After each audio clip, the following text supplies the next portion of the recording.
Good morning, everybody, and ready for welcome to the first Tuesday coffee chat with John Willis and an awesome shirt. Show us your shirt, John. All right. Jack is here in a very nondescript shirt. I do have my SOE coffee mug, though. Oh, look at it wearing out. Oh, it's worn, bro. This is like what? This is pre-COVID. These came out. Yeah, those are awesome. That was my favorite cup, too. You should do another run of them. You should. I like this cup. Yeah, we get asked the most. Your wife, it doesn't go in the dishwasher. That's why that's like that. You get asked what, John? We get asked the most for America Post-Apocalypse, USPS. Like we frequently get people that ask, when are you going to run that again? We've run that. I think, yeah, we've done it 3 times. We even have it on a coffee cup. I like that one. And because people at first don't get what it is. They think it is what it looks like. Yeah. People they'll come up to you and they're like, oh, my son works for the post office. I'm like, yeah. That's cool. You need to read a little deeper here. That one in the Dare shirt. The Dare shirt was really genius too, John. We got a cease and desist for the Dare shirt. Yeah, put it back up. What are they going to do? Yep, we got that the second time. And parental guidance suggested or whatever. The Death Row Records actually owns that. Really? Yep. There's like parity law though that you only have to be X% differentiated, and then they can't say that shit. Well, ours was spot on for the most part. I mean, they didn't even get Brian when he was doing Brian from ITS the Star Wars shit, where he was doing the patches that were clearly ripoffs of Star Wars. Sure. Like if Disney can't get you, then you're in pretty good shape. Well, most of what it is, a buddy of ours, lawyer, said, "Hey, ignore those until somebody actually comes in and serves you for real." Those are just companies, and especially with AI now, they're searching all that right now. And they just send that out with a cease and desist, and they want to hit you with a fine. And then that law firm collects the fine. It actually has no association with any of the trademarks at all. No. I've gotten that for like supposedly using an image from Getty Images in like 1998. Mm-hmm. And they want like $3,500. And the response to that is get screwed. Yep. Right. Like just jump ass first into a cactus. We're going to sue you. Do you know my address? And then nothing happens. Yeah, my guy said don't even reply to them. Give them nothing. Like, how do they know that the business even still exists that they're going after? And I mean, at most we've done 120 shirts. Like by the time anybody sees it, it's gone. It's already done. Over with. It's done. Yeah, we got one from Playboy, and that one was actually real. My attorney Dana actually spoke to their 17 lawyers. Oh wow. And then we got one. There was another one. We got Super Bowl. We got one for Super Bowl also. I feel like don't have anything better to do with their time. Tried to sue me. I want an Oprah one. Like that's what I'm waiting for, the Oprah one. I mean, I feel like there's an expiration date on that, dude. Harpo, they'll really get you though, because that's her actual production company name that's unique. Yeah, I think she's kind of in hiding. I think she's got enough of her own problems. Yeah, you know, if Apple couldn't claim ownership of the word pod, which they tried very, very, very hard to do, then you're probably not making that work because there's a lot of Oprahs in the world. Did you see? Is it Sierra Mist can no longer use that, right? Because some content creator came up. Sierra Mist hit this content creator, I believe is how the story goes, and says, "Hey, you can't use this name. It's a registered trademark."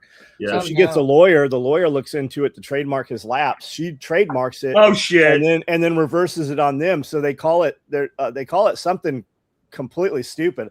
Brandel was drinking. I go, "What is that?" He goes, "It's Sierra Mist." And then he told me the story about it, and nothing about the name of it now. Do you think, oh, that's a lemon lime type drink? You know, that's one of those things like you FA'd and then you FO'd. Yeah, and she did. She let them have it, man. I've seen it in other things, like smaller things, like one neighbor will call code enforcement on another neighbor, and the code enforcement guy walks around the whole neighborhood. And he says, yeah, you have to fix your fence. It's leaning too much. But then the guy that called ends up with like his entire covering of his porch tore down because of exceeded easement or something. And it's like, you just love to see the instant karma. Yeah. That actually happened in my neighborhood. and the code enforcement officer had accidentally written the 4-digit house number of who called in on the complaints that he, like it had just accidentally gone through all the double things. Because I think he just didn't want to be out there getting mad at people about blackberry bushes. And so I went up to the person and I said, hey, I just, I understood you called this in. If it's ever an issue, just let me know directly. But everybody in the street got nailed for blackberry bushes going over into the alley. So Jason says Sierra Mist was her real name. I did not know that. Oh, wow. Even better. You have to change your real name. Yeah. That case has been won by other people who have a trademark. Yeah. Which is dumb. It is stupid. I don't have to change my name. Yeah. I own a trademark online, so I'm fine. Trademark should be, is it reasonable to believe the observer would be confused as to the brand? That's how the law is intended, but of course, laws and enforcement and intentions don't always go together. And has it previously been used, right? Has it been in print previously? Has it been an ongoing concern? Yeah. These are all fun things to talk about from an entrepreneurial standpoint, but I want to talk about the flat earth. Oh, cool. So I think there's a curvature to it. There's about 100 people in the live. There has to be one of them here. Yeah. There's no way you have 100 people without at least one flat tard. Why is it that nobody in the flat earth conspiracy can come up with actual data to support their claim? It's always like there's a mirror at the edge of the world, so it looks like there's more. There's like all of this stuff that is easily disprovable. Well, and yet, so where did the flat earth conspiracy originate, do you think? My gut is that it's one of those things that, like, we all know that we're lied to. And I think there's certain people, when they uncover a certain amount of legitimate ways that they've been lied to, they become very receptive to, but then you've been lied to about everything.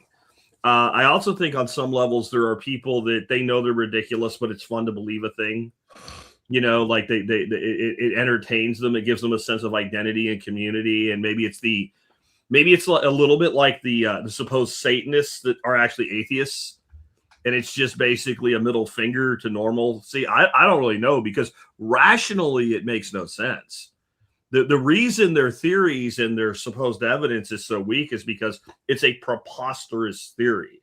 It would be trying to propose the theory that gravity's not real, and we all just believe that we're held down to the earth. But then you can drop shit and watch it fall everywhere, and they say, well, that's not really what it is. There is no way you would disprove such a preposterous theory, because it's so stupid that you can't apply logical evidence to it. I think that's the trap of it. But why? I think it's a combination of people that middle finger to the establishment and then mental illness. I think there is a certain level of mental illness to some of those people, because you have to deny reality to get there. Yeah, I think there may be some stem in the first moon landing. Yeah. Was that faked or not faked? I don't believe it was faked at all. And here we have, like I told you, there'd be one. Yeah. I told you there would be one. I bet everybody, and I was right. Anyway, go ahead. Well, we look at those pictures from the 60s and it looks fake at this point, right? Because they're not very good. And then if you believe that's fake, it's easy to build up this entire story about how the earth is flat. And that was, set up to keep us controlled. Yeah. And how does he keep, like, one of my favorite things is, I don't remember, it's not Trigger Happy TV, it's Mitchell and Webb, which is like kind of like an SNL with the British angle on it. And they do this skit where they're sitting around at this like NASA headquarters or CIA headquarters in like 1959 and planning this moon launch, fake false flag. And the reasoning they come up with is just absurd. And it's like, so, well, then we're just going to do this all on a movie set. And we're not going to build a rocket. And they're like, the lady's like, no, we have to build the rocket. Because when people ask how we got to the moon, we'll say that big rocket you saw take off. So the summation at the end of it is the only savings is you don't have to feed them while they're in space, but actually you have to feed them while they're here. So we actually spend just as much money as if we actually went to the moon. And to me, like, that just kind of cascades into the whole thing. Like, people just want to believe that you're lied to. And the bigger the lie, the better it feels to think you know the truth. But we did 5 moon landings, and I find most of these people keep talking about Neil Armstrong, and it doesn't seem like they understand that you would have had to fake this 5 times in the Apollo program to pull it off. And the sheer volume of people who would have to be part of the plan, there is no way this survives, that level of trying to hide a conspiracy without, credible people pointing it out. I don't know. Well, here's an interesting comment from Art by Lee Murphy. Flat Earther I knew was all about her superior knowledge and intellect. You just wouldn't understand. Is you just wouldn't understand a viable argument in a debate? Jack or John? Yeah. When are we supposed to lose gravity for 17 seconds? That's coming up, like, supposed to be in a month or so. You guys haven't heard any of this? It's do tell. Well, I mean, it's actually a pretty big thing that's been going on for several months now. Well, explain it. That's what I have. Not explain it. Let me see if I can find it here. Earth is supposed to lose gravity. Is it because of the pole reversal thing going on? Well, it's part of that. We actually are supposed to be in a pole reversal, right? That takes about 1,000 years, and we're about 150 years into it. Okay. I'm on WION, and it says Earth to lose gravity for 7 seconds in August. Wild claims blame 2 black holes for the alleged glitch. Yeah, and it says here that it's false. August 12th, 26 is a false viral hoax. NASA has confirmed this is a social media misinformation, as gravity is directly tied to Earth's mass and cannot simply be switched off. But there is a lot of content out there that looks pretty compelling. Like, you could be convinced that maybe you should hold on to some shit on that day, for 17 seconds, tie yourself down to some stuff. And then at the same time, you have all the elites building bunkers and burrowing in tunnels and, sides of mountains and stuff. So I think everybody thinks that is happening. The question is, why is it happening? So everybody's always grabbing, whatever answer possibility there is. I think some of us crave, maybe not some of us, some people crave the apocalypse. Oh, surely, or why they even tune into us. And I've dealt with people in real life where they're like, part of me kind of wants it. And then you start having a conversation with them. Like, the guy that cut my trees for me, he was like, I think we'd be better off in the end, and we'd all reset. I'm like, bro, I noticed that you're out there with your chainsaw slinging that around, and you don't even have chainsaw chaps, right? Like, if you put that saw into your leg, how long could you be off work until you're bankrupt? And he's like, probably a month or a month and a half. I'm like, you're not prepared for an injury, right? And you're not even taking the one step you could to prevent the injury. And you think you're ready for the hordes to like descend down like freaking Independence Day or some shit, like aliens invading Earth, and you're going to get your gun and you're going to be the hero and you're going to help reset liberty when you're not prepared to like not work for 6 weeks. Well, Scott, so you mean? Yeah, Scott says tie yourself down. Well, because in 17 seconds you can get hundreds of feet in the air, and then when gravity returns, you slam to the ground. Is what they're saying. Also, if the Earth is still rotating, how much further if you disassociate from the Earth, right? I'm not way far away. Maybe if John's right, we need like a 9-foot tether so you limit how far you'll fall, and like you watch your time and you can start pulling yourself down so you're closer, right? Like Night of the Zombies, right? I'm sorry. Night of the Zombies. Shit. If you heard that there's a comet's going to pass and maybe it turns everybody into ash or zombies, would you just be inside just in case? I mean, when the gravity goes off, I think I would, if I knew that at this time they say this is going to happen, I think I would probably be inside just in case. So if we were going to get hit by a comet, we would have probably a ton of foreknowledge, multiple confirmations from multiple sources. Would they tell us? See, I think with as many amateur observers as we have, that they would tell us, and eventually you'd have to acknowledge it. But something like this, I will give this zero credence. I will immediately file anybody who tries to convince me it's real into the column of mentally ill, do not accept information from this person. And I will go on with my life and I will forget about it. I do not see this as anything remote. There's things that I disagree with, but I'm like, I can understand why you think that. Like this, I don't give a shit where black holes are. This denies the concept of mass generating gravity and curving space. Like this is not a thing. This doesn't work. It's dumb as fuck, and it probably came from 4chan or 8chan. So don't put you on the reminder list. That's no. Is that a solid? Yeah. Is that a maybe or is that a solid no? That's a solid fuck no. It's a fuck no. It's not just a no. It's a fuck no. A fuck has now been given on this show. So. I have reduced my use of that word, but in that case, I believe it is fully called for. You have reduced. You have greatly reduced. Yeah. Yes. We used to have these shows, and it was fuckity McFuckface. It is a perfectly good word in the English language that some people have problems with, you know. No Gravity. Tie Your Mother Down by Queen, 1976. Prophetic or not? I don't think so. Well, it is going to be 2026. That would be exactly what, 40 years, 50 years, 50 years. Oh no, it must be true. Old. We're old. It can't be 50 years and not be true. I mean, even number like that. Well, you know, like the numerologist will tell you that means it means something. And you know, people really think this way. There's some of the stuff I've seen. They make it so plausible. Like I saw this one about there was supposedly John Dawson won't be seen anymore.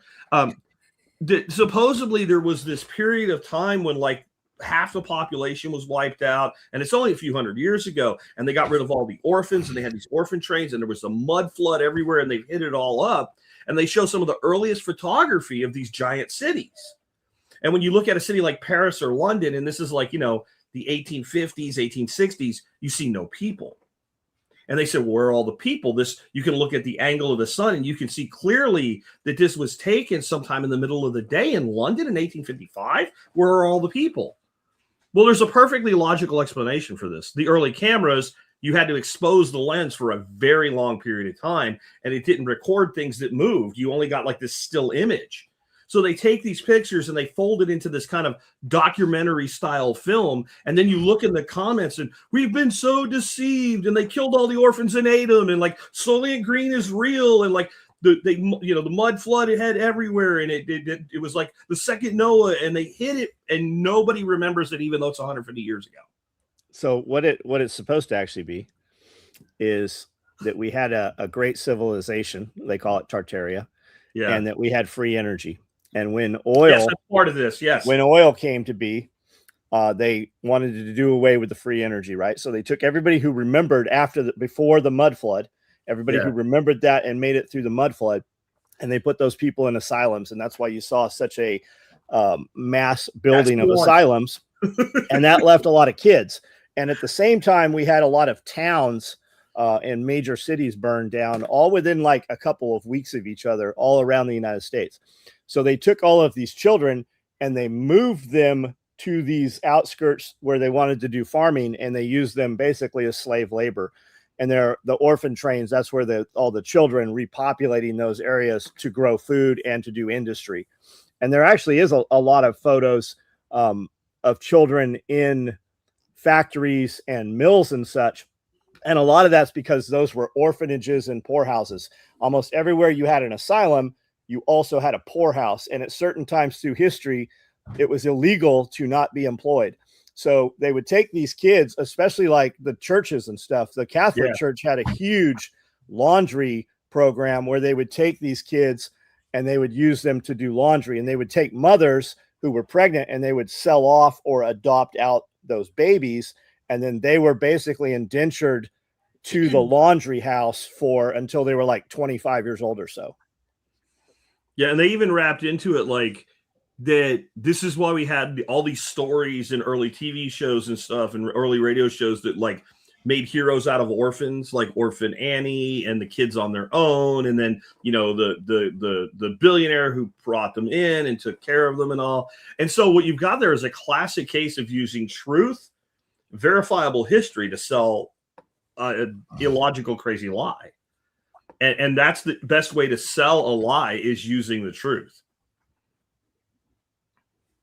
Yeah. How do you critically rip that apart? I could probably spend some of my life energy and force into doing just that. Like maybe you could debate a flat earther online. I was going to do that and he ran away in the end. That was great. But this thing that we're just talking about now, like, okay, how much of my temporal capital, my life force that shrinks every day that I could be spending on something else, am I going to spend worrying about tearing apart this retarded bullshit? Unless I can figure out a really creative and fun way to do it as a podcast, I'm not going to bother. And I saw that about 5 years ago. It just, when you were talking about the moon and the flat earth and all, it brought it up and I remembered it.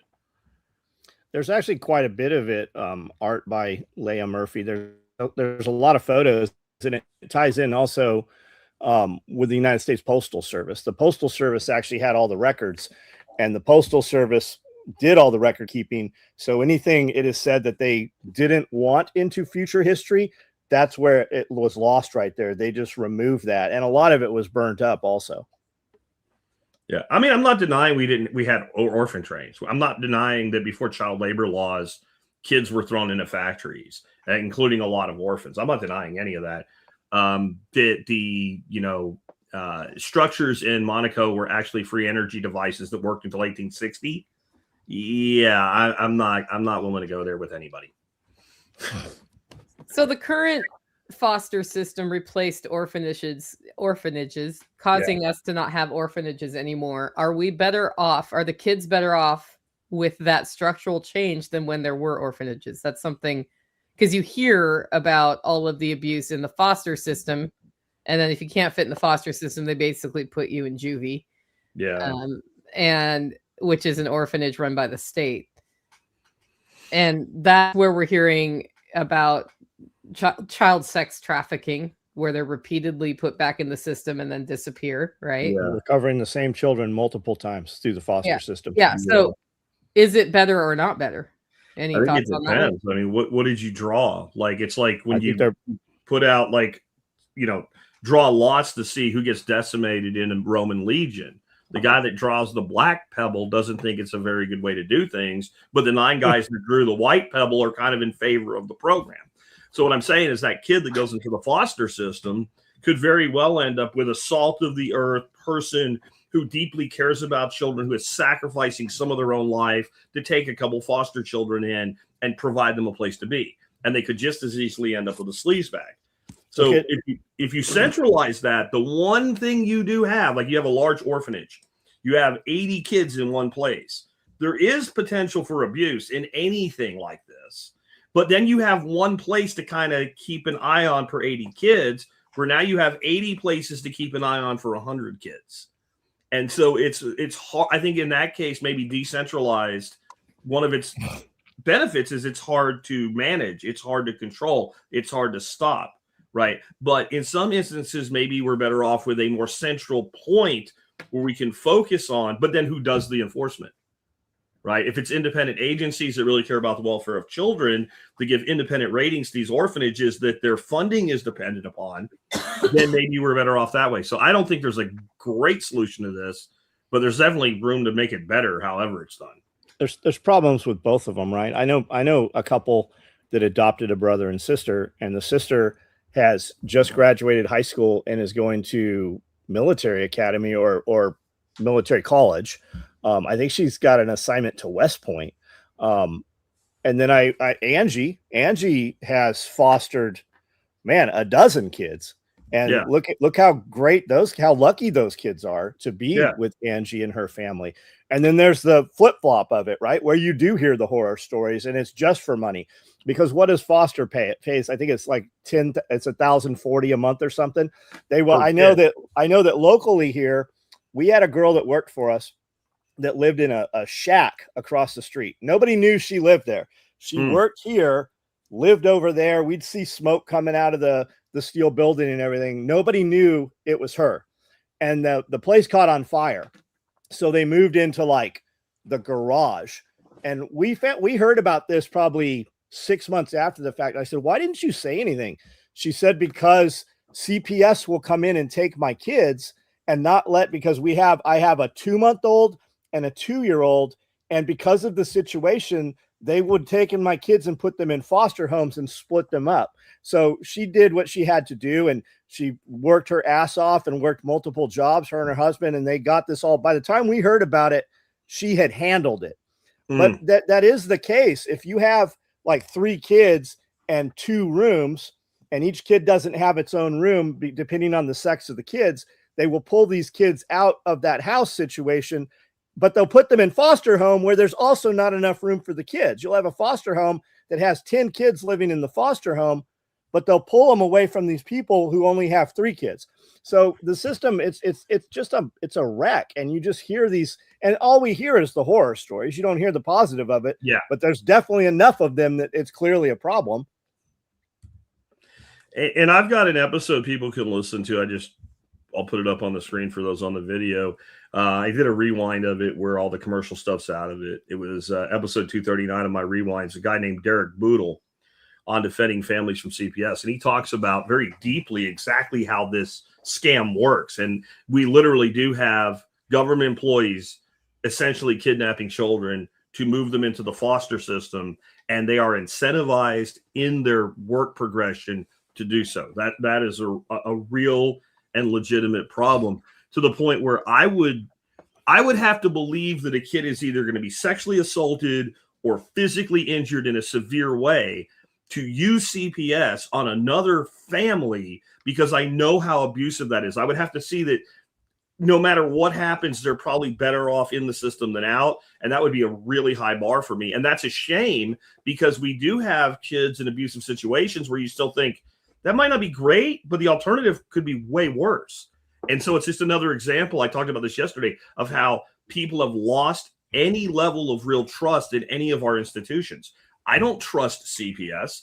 No. I don't trust the FDA, right? And those things seem very unrelated, but they're very highly correlated in the pattern of why we don't trust these institutions. Especially after 2019. Like, how can you trust any of them? Even current ones. Why would we trust anything? Hey, reset your routers, because China might have access to them. I'm not worried about China having access to my shit. I'm worried about you. Yeah, our local, our law enforcement. And like, how many times have you seen people set up? Like, I say this all the time, and every night I'll have a guy who's a cop on. I go, yeah, but you know that I'm right, because you know that I'm right, because you've seen it happen. You have had cops on your force who have been kicked off the force. There's even law enforcement in prison for setting people up. Like the whole ID thing, right? I watch all those videos, the First Amendment lawyers and stuff. Yeah. And I play that out in my head. Anytime I get stopped, I turn my lights on, I put my hands up, and I roll my windows down. They're like, "What are you doing?" I go, "I just don't want you to shoot me." Yeah. And they laugh and we laugh, and that's kind of the end of it. But I mean, there's so many situations. I just watched an instance where there was a husband and a wife. I think they were like 22, 25, sleeping in their car at an area where people pull up and sleep in their cars in Florida. And this dude calls and he's like, "Hey, I've seen this car pull up here 4 or 5 times. They sleep. They pull up here about midnight, and then at 7 in the morning they leave. They're just sleeping. Can you go and just do a welfare check?" What he's asking them is, will you rouse them out? I don't like the fact that they're sleeping on the other side of the fence. And the cops come up, and it turns up into this whole thing. And they're like, "Well, so-and-so, somebody called and wanted a welfare check." "Well, as you see, we're fine. We're sleeping in our car. I have my cat here. We're just saving some money. Our parents own homes in the area. We go to homesteads. We help take the homestead to the next level. We're saving up to buy our own piece of property." Yeah. And they're like, "Okay, well, we just need your license." She's like, "You don't need my license." Yeah. You don't. And it turns into this whole thing of them arresting and this huge, it just unravels from there. But it's just you're going to do what I told you to do. Like there was no crime. There was no reason to check. You're on my, like I've seen it happen. Like, you're on my property. You know who the fuck I am. Like, you came here. Yeah. But in that situation, the one in the car, I know people want to like stand up to the man or whatever.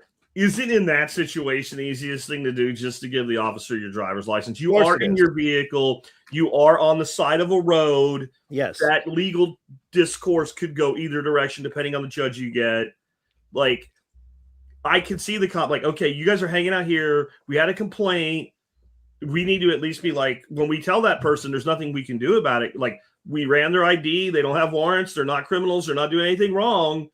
And don't bother us anymore." Because, I mean, our local PD is really very invasive if you get down to Lake Worth, but where I live, it's the sheriffs, and the sheriffs, like, that's how they handle shit. Like, they will make sure that there's not a problem, and then they will go tell that Karen, if you call us again about this, we're going to come cite you because you now know what you're doing. And they can't do that if they can't establish that what's going on is really completely legal under law and under the situation. Yeah, it's just a pushback. I mean, could I go, no, I'm not giving you my license? Sure, I could. And I know they're going to impound my shit. Yeah. They're going to take me to jail. Am I right? Sure. Could we win a lawsuit? I'm sure we could. I don't have Is time it worth for that. it? No, for most people, it's not. For the people sleeping in their car, perhaps it is. Yeah. It's that fight. Choose your fights, right? Well, they're trying to save up to get onto a piece of land, and there goes hundreds of dollars in a lawsuit. Yeah, they said they arrested him for resisting arrest and hindering an investigation or whatever, right? Yeah. So, and what they'll do is they'll drop that. They'll give him some sort of misdemeanor bullshit and let him plead guilty to it, and they'll call that a good caller because they got something out of it. Yeah, and the crazy shit is he'll be on probation for 3 years and then he will have no Fourth Amendment at that point. Yeah, and so that's another example of these people that insist on lecturing police. I think in most, not all, but in most instances, is a big mistake. Like, if you want to make a legal precedential case, like in, Wilson versus Thomas, 1978, cops don't give a fuck about that. They're not paid to give a fuck about that. That is not their world. That's something you do in a courtroom, not on the side of the road. And I get the irritation. I get the whole, I'm not going to do what you tell me to do type of mindset. And I think in some places you're in good standing when you say, I'm drawing a line here, but you should really think about that before you do it. Like I've seen people with where they do the drunk stops, where they check if you're drunk. Yeah. They basically just take their ID and hold it up to the wall, to the window with a note. They said, this is all you can do. And they end up getting they'll be like, and then eventually they just wave them through because they know they're right. If you're going to pull some shit, you better know you're right. And it would be great if other people have done it successfully before you are the test monkey. Well, and how close are you to shift change, right? They don't want to have to write the report when they bust that window out and OC you. Yeah. But you get the wrong dude on the wrong night and he will whip your ass. You might, who's right or wrong, but did you get your fucking teeth knocked out? Yeah. Good question. And I mean, that's the other thing. Never forget they have qualified immunity. They're not afraid that if the individual cop that causes a problem, when you successfully sue that department, in most instances, it costs them nothing. No, it doesn't. The insurance pays for it. They don't get reprimanded. They don't get demoted. They don't get their promotion held up. They don't get anything. Their people look after them. Their police union, their union rep, their chief. They don't want any trouble. And the insurance company, like you said, for the department, not for the officer, makes a settlement with the person doing the suing. And it almost never goes to court because when you sue a government entity, they're going to bleed you hard and make it very difficult for you because they have many more resources than you do. So you really need to think this is the big question I try to get people to ask in all walks of life, from a business plan to shit like this. What does winning look like? Like in the best case scenario, this goes exactly the way you think it is. Is it worth it? And most people, it's sad. They don't take the time to think that way. And I tell my youngsters, I tell my kids all growing up, I go, you might be right, 100% right. But you have to ask yourself, what do you stand to gain versus what do you stand to lose? And the example I use, even my wife driving my big ass truck with $4,000 worth of tires on it, right? Yeah.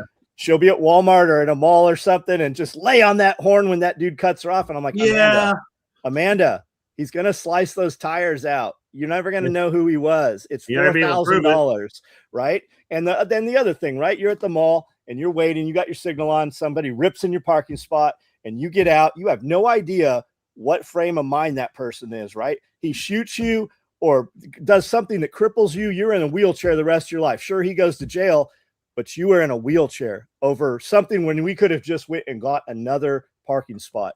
And that's the thing, right? What do you stand to gain? Okay. But you stand to lose oftentimes a lot more by that. Well, and sometimes it's just you would have given that spot to the person if you knew what was going on for them in the background too, right? Like when I learned this lesson the hard way in college, somebody took my spot and I think I remember you saying this. Yeah, I flipped him off and, honked, and he walks up to me, a guy with 2 canes and non-functioning legs, and says, "I'm so sorry, I didn't see that you were waiting for that spot." And I'm like, I literally would have given you that spot if I knew you couldn't walk, right? So yeah, I'm also careful just from a moral standpoint of, and he may have seen it, who knows, but from a moral standpoint, they may have just their wife may have just dumped him and told him she was cheating on him that day, and they're in a bad state of mind that way, or their kid might be in the hospital getting a heart transplant. Like, you just don't know. I remember this book I read, and I don't remember the author, but he said something about, he was like on a train in New York City, like a subway, and these 3 kids are just running around like freaking terroristic monkeys, jumping on shit, climbing on shit, and their dad's just sitting there with his head down, ignoring it. And so he finally says something to the guy right about the time they're going to get off the train. And he said, he looks up like he never even noticed. He said, "Oh, I'm so sorry. We just came from the hospital. Their mother just passed away, and I don't know what to do about it." Now, do you not feel this freaking big when you're the person that did that? So it could be that tragedy, but it could also be like what John was saying, the tragedy that puts them on the edge. You don't know that maybe that guy got served with divorce papers that day, right? Found out his wife is cheating, but she's got it all covered up. It's 99% he's going to lose custody of his kids and half his shit. And he's on the freaking edge. And then you're behind him laying on the horn and giving him the finger. I saw a video a few years ago. It was a couple in Pennsylvania. They were screaming and yelling at the neighbor. The neighbor went in and got a pistol and shot both of them. They're laying on the ground, but not dead. He's so pissed off, he goes back in and gets a rifle and kills both of them while they're laying on the ground. And this woman is screaming, "You motherfucker, you shot me, you piece of shit." Like, she's still verbally attacking this guy while she's bleeding out on the ground. So, I mean, you had 3 non-mentally stable people, but we could all hit a breaking point, and you need to realize in those situations, and it doesn't matter the guy has a badge. It doesn't matter that he's an inspector for the state. Everybody has those shitty days that put you close to the edge. And you should think about that because you don't know what you're dealing with. Look how many SWAT call outs where at the end the neighbors are like, "He's never done anything like this. This is totally not him." Like, don't be there when that shit happens if you can avoid it. Yeah. It's like when you're going to your favorite grocery store and there are 9 cops outside with their lights on. Go to a different grocery store. That's something I think a lot of people do wrong because they're used to just feeling safe and walking in, right? Yeah. Could be an armed robbery going on at your favorite grocery store that day. Yeah. And you just don't know what's going to do it. Just down the road for me, about 2 weeks before I came up to see you, Nicole, I went down the corner store to get some gas and some stuff from the corner store. And the whole corner store is roped off. There's like 5 sheriff's deputies inside, lights on. And there's one car completely plowed into another car. But it's at the gas pump. And this is not a very big parking lot where you could really get up to speed. And the reason there was so much investigation is the guy in the car wasn't dead, but he was so severely injured, there was a high probability of him dying. They had a helicopter come care flight his ass to the hospital. And so they were conducting it as a potential homicide at the investigation. But what had happened is one guy pissed the other guy off and he pulled in to get gas. And while he was getting out of the car, the other guy came at full speed and ripped into the parking lot and slammed the back end of his car. And so he's halfway out of the car when that happens. And the car that did the impact ends up like halfway in, like into the car that got hit. And what broke my heart is the one that did the hitting was like a 68 Camaro. That hurt me more than the injured party. But you get my point. Like, all this was some sort of road rage, and that's how it went terminal. Scott, nobody disagrees with you. It is unsafe. And if you can't take being honked at, you shouldn't be driving. What I am saying is, you honk at the wrong dude. Benign. You mean nothing by it. There are plenty of dudes out there that will fucking shoot you over it. So be right. Don't be right. I hope it never happens to you either way, man. I hope it never comes to that. Yeah. But there are plenty of people who are crippled or dead because of honking or some silly shit in the parking lot. So you tell your kids and educate them. However, all my kids carry guns. All my kids are well trained. They also know de-escalation and avoidance. Yeah. It's even geographical to a degree. Like in Pennsylvania, like especially like near Philly and shit, like two guys are walking in a mall. One guy accidentally bumps into the other guy. It may not escalate to a fight, but it always almost does. Like, what's up? Why'd you do that? Oh, it was a mistake. Oh, fuck you. Like it goes like that. Right. You're down here in Fort Worth and two people do that. Oh, I'm sorry. Oh, I'm sorry. Like it's like the entire culture's different. You don't know where that person's from. If you're traveling, you don't know what you have no idea how many wild cards are sitting in that moment where for your own ego, and women are bad about it, men are worse. For your own ego, you had to go at a different level and it served no purpose. Because again, what does winning look like? What does winning look like when you flip the guy off, he flips you back off and you both leave? Do you now feel better? Is your life better? Are you going to be more productive that day? Or are you going to spend the rest of the day chewing on him? He did that, right? And he's going to do that with you. Where if he does that shit and you're just like, hey, no problem, and you leave, you let it go almost instantly. It's going to burn like coals on his head for the rest of the day because you were nice when he was an asshole. And by the way, get a freaking dash cam. Dash cams are awesome. Yeah. And not expensive. Look how many women get their men killed. That dude, just out in the parking lot, right? Yeah, he'll kick your ass. Like, yeah, that dude would never have been in that situation if it was just him. Yeah, and I'm sure it goes the other way, but it's mostly men that get killed over the woman. It doesn't usually go the opposite direction. Most of the time, yeah. And there seems to be a lot more women that are acting this way in public lately. Maybe it's just social media. But I have a theory. It's because when a guy acts like that in public, somebody pops him in the mouth. I think that's a big deterrent. Like, not necessarily the road rage or anything, but you know what I'm talking about? Like the people showing their ass at a bar or at a restaurant or something and running their mouth and start lipping everybody off and all. If a guy does that, there's usually 4 or 5 dudes going, bro, you need to simmer. Right? They don't even know. They're not part of it. And they're just like, you need to settle the hell down or you're going to get popped. And women tend, like, I was brought up, you don't put your hands on a woman. And I still believe that, unless somebody's trying to kill me or something. I agree with that. But you could see some of the fallout with it, you know? Yep. You guys ready for a new topic? Yeah. Yes. Okay. I have one thing on foster care. There is a private foster care organization in Tennessee and probably in many states that is faith-based. And you can if you're going to jail, you can put your kid in it. Oh, wow. And they take them to, whatever church you want them to. And they allow visitation. So and the family does not get paid for taking your child.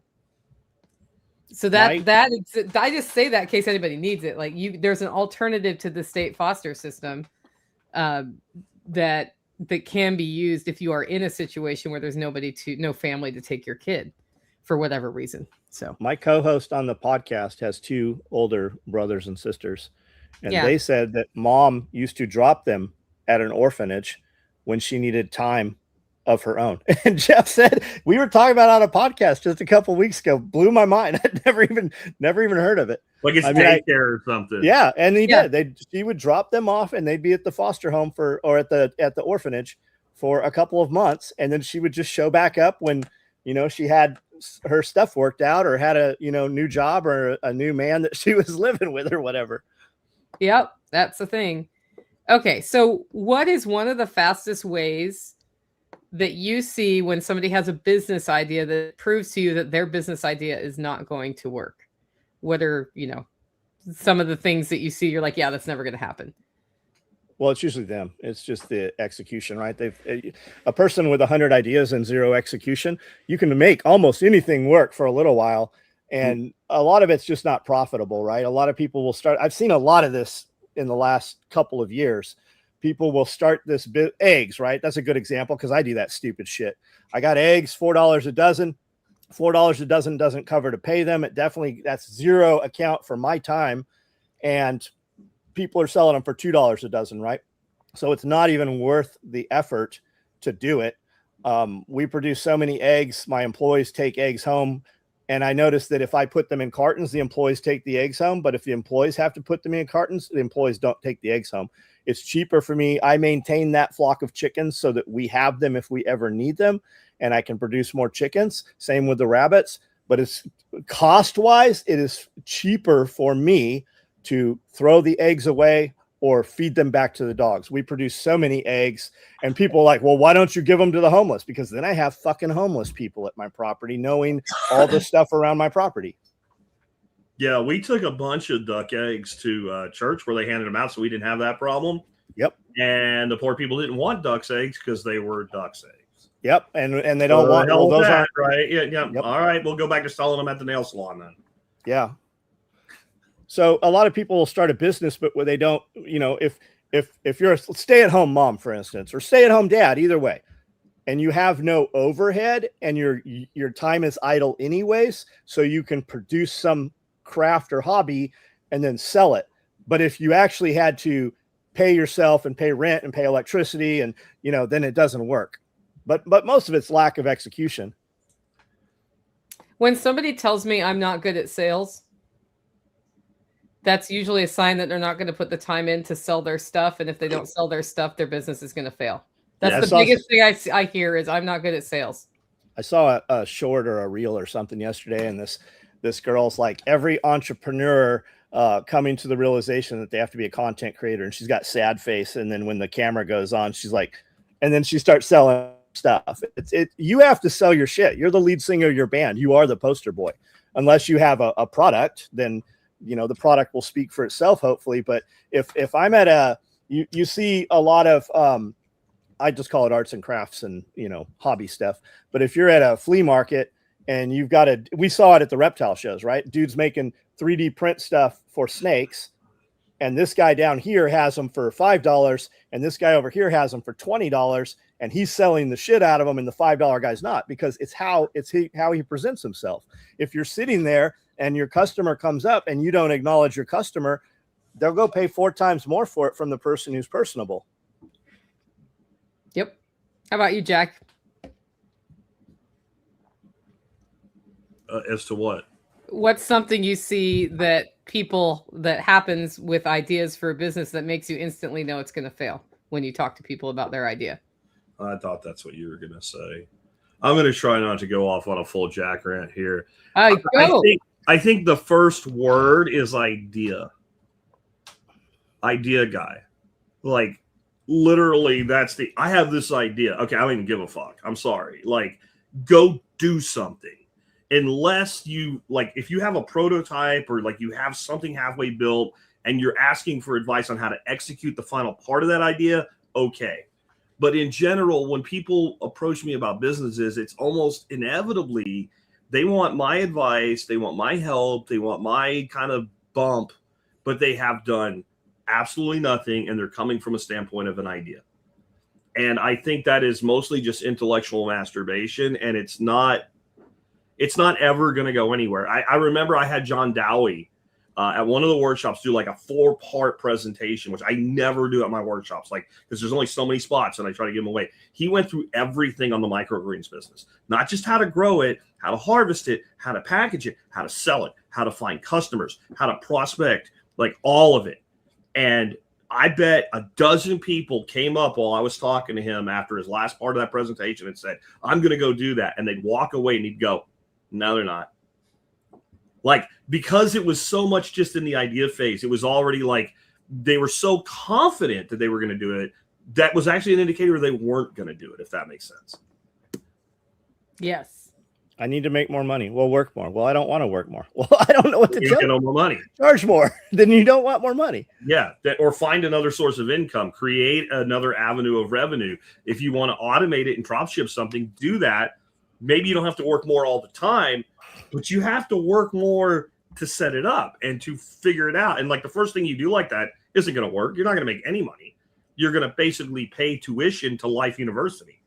I asked AI if I put $5 every day into Bitcoin in the beginning of 2019, how much money would I have right now? And it said that today I would have $630,000 at $5 a day. They say that if you spend, I think it's $25, it's 24 and change or something. You spend $24 a day. By the end of the year, you've blown $10,000. And when people tell me all the time they want to start this thing, or I want to get a sewing machine, and I'm like, well, you can get a $1,000 sewing machine, or you can get a $2,000 sewing machine. And they're like, well, I don't have the money. I'm like, but you vape, you drink, everybody has some place the money goes. And if you just didn't do that thing, right? If you really want this thing, then you eat bologna sandwiches for, 90 days, whatever it is. You just have to make sacrifices. So have either of you ever seen a business succeed where you were asked to sign an NDA before they would even tell you what the business was? I know they're there, but I won't personally sign an NDA because it has to do with something I've already done typically. Like having done what I do for 35 years, when a dude's like NDA, I'm like, I'm not signing your NDA. And then they tell you anyways. And then we go find one of these 20 big kit bags and I pull the thing out. Yeah. I've got this idea. Nobody makes it. Well, that's because nobody wants it, because if everybody wanted it or anybody wanted it, somebody would be making it. And that's not always the case. But like, all I have to do is deviate around your trademark or your patent by 10%. And that could be 10% better or 10% leaner manufacturer, whatever it is. All I have to do is change it a little bit. Like your NDA does nothing. Most NDAs aren't worth the paper they're written on, because they're written about ideas, and you literally can't NDA an idea. I have signed NDAs in consulting agreements, but I've never signed an NDA with a potential company. I've signed an NDA that was specific to the area the NDA applied to for existing technology or proprietary methods that the company already had in place that they would need to reveal to me so that I could consult for them. That I will do.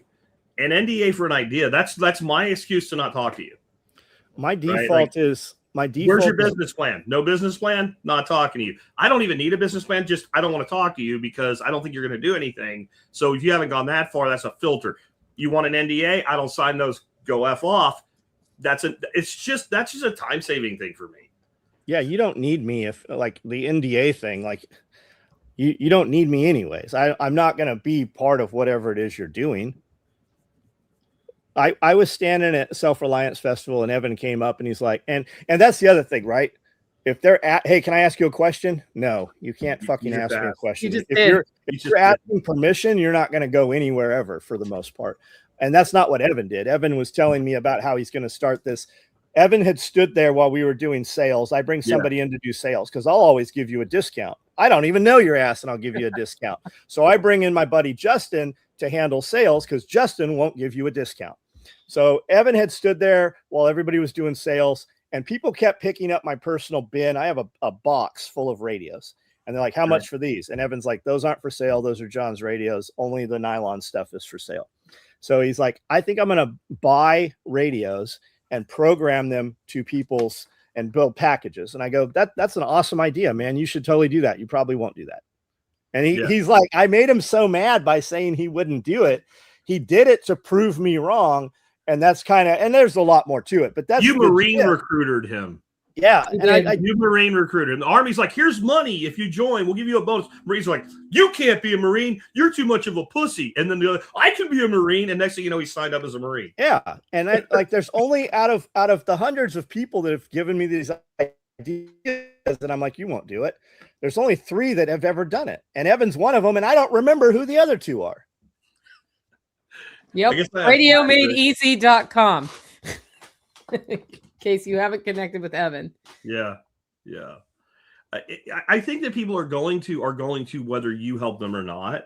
They already are. What I've learned in guarding my own reputation is come to me when you've done something.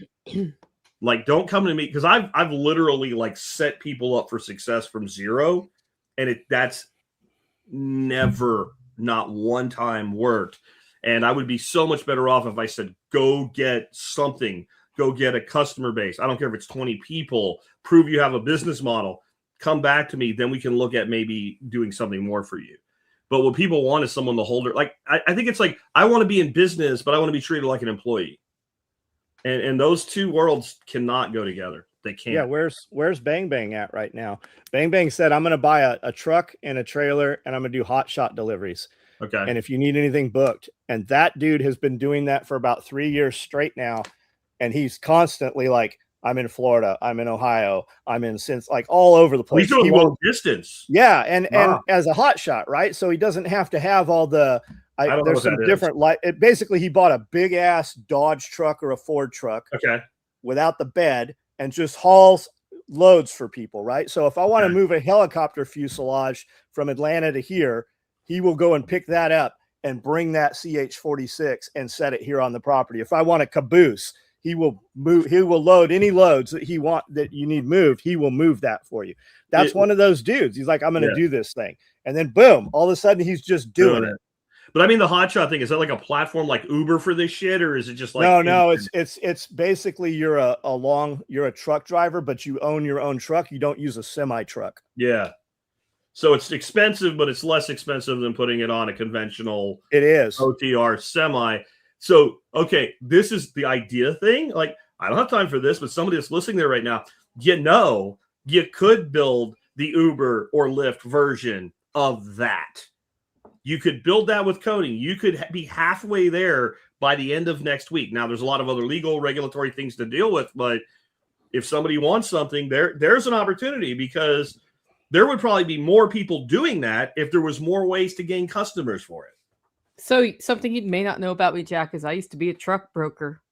Did not know that. I used to be a truck broker. I can see teacher, associate, broker in the past of Nicole's boss. So there was a system when I was a truck broker called In Transit, where it did that. It matched loads with trucks, and you like the kind of truck, the kind of load, and it was so that when a truck got somewhere empty, you could fill them up to get back to where they had to go for their next official load. What was your CB handle? I didn't have one. They had one for you. Yeah, I'm sure they did. Moving potatoes out of Idaho and Christmas trees out of Oregon. There's only probably one person that will even get that directly. Yes. Nicole Sparkles. Nicole Sparkles.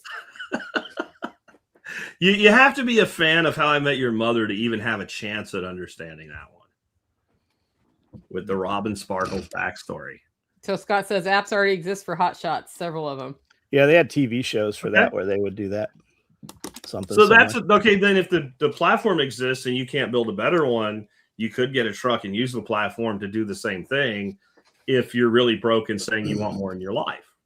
And then I would look at that business and go, that will be a business that you can make a lot of money on in reality and make very little money with on paper, because of things like all the expenses, including mileage that you can deduct, and how generous that is, and how impossible it is for the government to say it's not mileage applying to the building when literally driving is your job, right? Or to the business, because driving is your job. So there's your opportunity. There's a platform. You need a truck.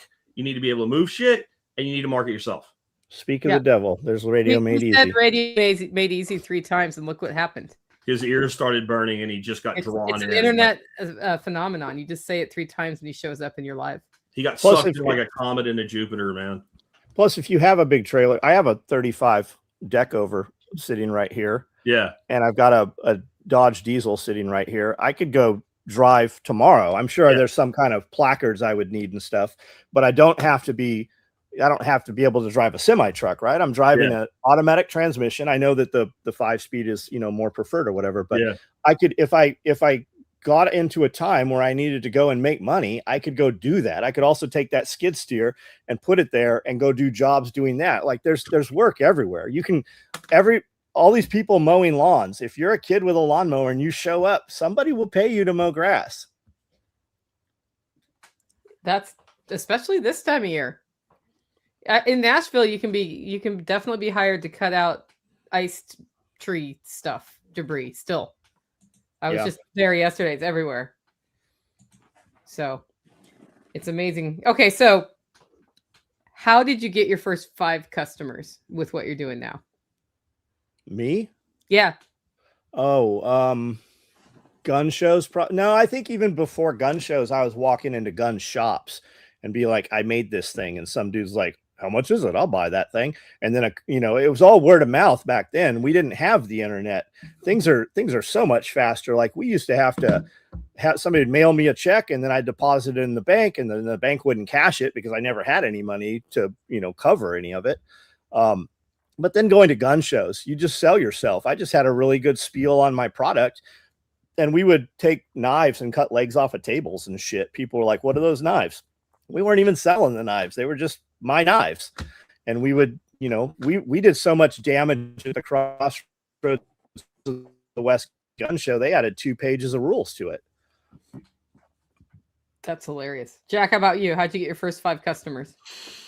That's kind of convoluted given the way a podcast works. Yep. So my first 6 months, I didn't have any paying customers. I had listeners, which I gained primarily through exposure through like Apple iTunes and using SEO and some paid advertising. Like there was a thing called StumbleUpon back then. My first customers, I guess, were actually sponsors before I had the membership program. So that simply happened by putting out consistent content to where people that were in adjacent industries started reaching out to me and asking me if they could do something with us. And I simply put a price on it and said, you can be a sponsor for this much money. Give me a banner and give me a blurb and we're off to the races. And they did. And then that spooned into the entire primary revenue model, which is my membership program, which when I started having more people asking to sponsor the show than I had sponsorship space, because you can only take so many sponsors before you dilute it, I kind of put that whole membership, like, would you be interested in giving my best customers a discount if I build this program of members program? And then I immediately went to all the sponsors and said, do you guys want to participate in this? I signed up about 15 people initially to do discounts for the members. And then I launched that program. And I went from 0 end user customers to like 1,000 in 30 days on a recurrent membership. And at that point, I had enough. Basically, at that point, I had a base salary. And that was 8 months into it. So it took 8 months of ground building work to flip that switch. That's what the fish store guy, business wise, I think that was the best episode that has. I quote it today. Yeah, he's like, I had a YouTube channel showing fish every night as I'd leave the fish store. I shut it down, came back a year later, had 1,000 followers. How do I get $1 from every one of them? And then how do I add enough value to get $5? Right now I got $5,000 a month. How do I do that times 4? How do I 10x that? Right. And that's the thing that always stuck. Can I get $1 from 1,000 people? And what can I add to bump that up to $5 or $10? Yep. That makes it sound doable, you know? Yep. It's the 1,000 True Fans model, just you're engineering it a little bit differently. The base of the 1,000 True Fans model, this was originally designed for independent musicians. Like, I want to make money playing music. Okay, you need 1,000 true fans. And a true fan was defined as a person that will spend 1 day's salary on you per year. So if they make, I've worked it out with the average median salary in the United States. And if you did that, you had a gross revenue of about $170,000 a year. Is how that worked out. And it is that simple, but that doesn't make it easy. Like, the mechanics are very, very simple. Like, to get 1,000 true fans, you probably need around 10,000 followers. You have a 10% hit rate of people that really identify with you. And then you have to build a product that they'll buy. And then if that's all you're going to have, which I don't recommend, you need to make sure you have sufficient margin in the product that you actually can keep enough of that 180 grand a year to actually pay your bills. Because if you're making 90, you're only making like a 50% bump on that. And then by the time you pay all your matching shit and all, you'll probably make more working overtime at Walmart than you will in your own business. You have to push for that upper tier. But if you look at it as a base salary, which is how I looked at it when I established it, like, once I have this, I have enough money that I can at least pay my bills and I can survive. And that means that everything I build from here is gravy. It goes into my retirement. It buys me vacations. It makes me happy. I get to roll around in it like Scrooge McDuck. Whatever I want to do with it, it is all mine because the base level is now covered. Think about when people are starting a side hustle, hobby, business, whatever, right? Most of those people work an 8-hour day. And then they put in 2-3 hours on their own. When you can get that thing to the point where you can quit that 8 hours, now you can put that time plus the additional. The key is to do that 8 plus the other 8, not just the 8. Like, if you want to grow that, like, your entire life for the first 5 years of that business is that business. If you pour everything into there, that's the difference between you trying to make 100 grand a year and making millions a year. It's that 5 years and all that, everything goes back into that thing.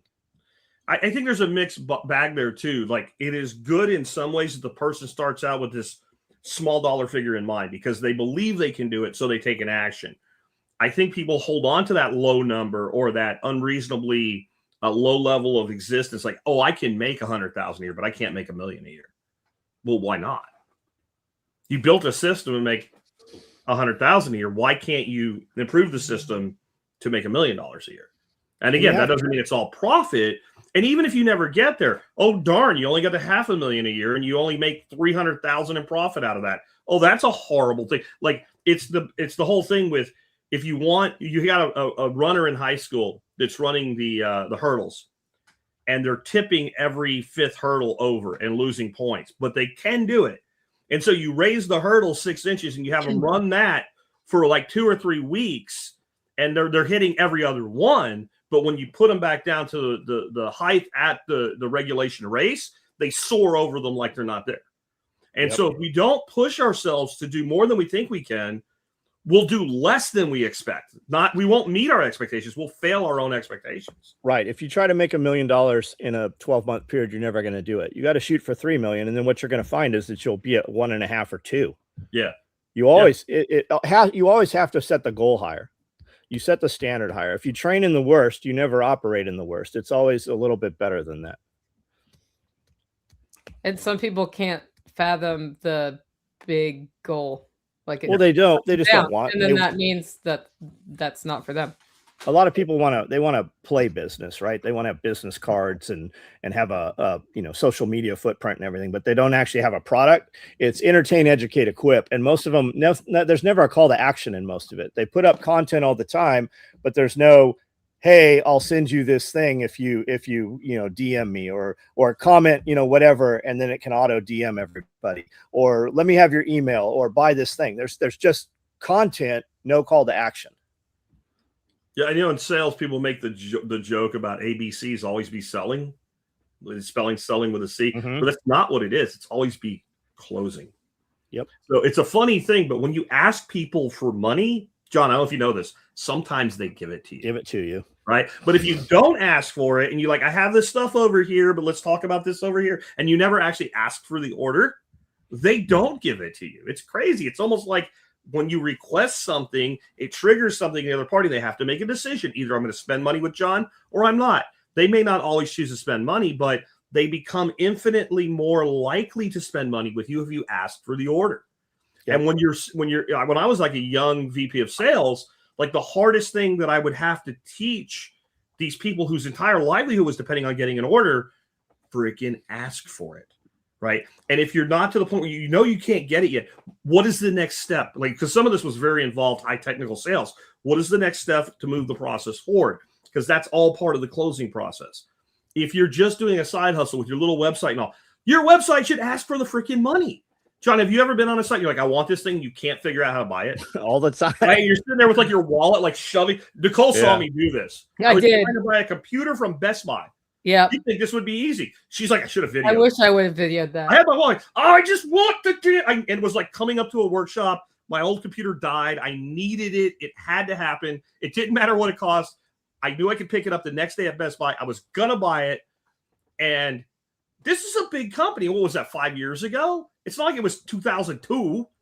And I finally did it, but it was not easy. It was 3 years ago.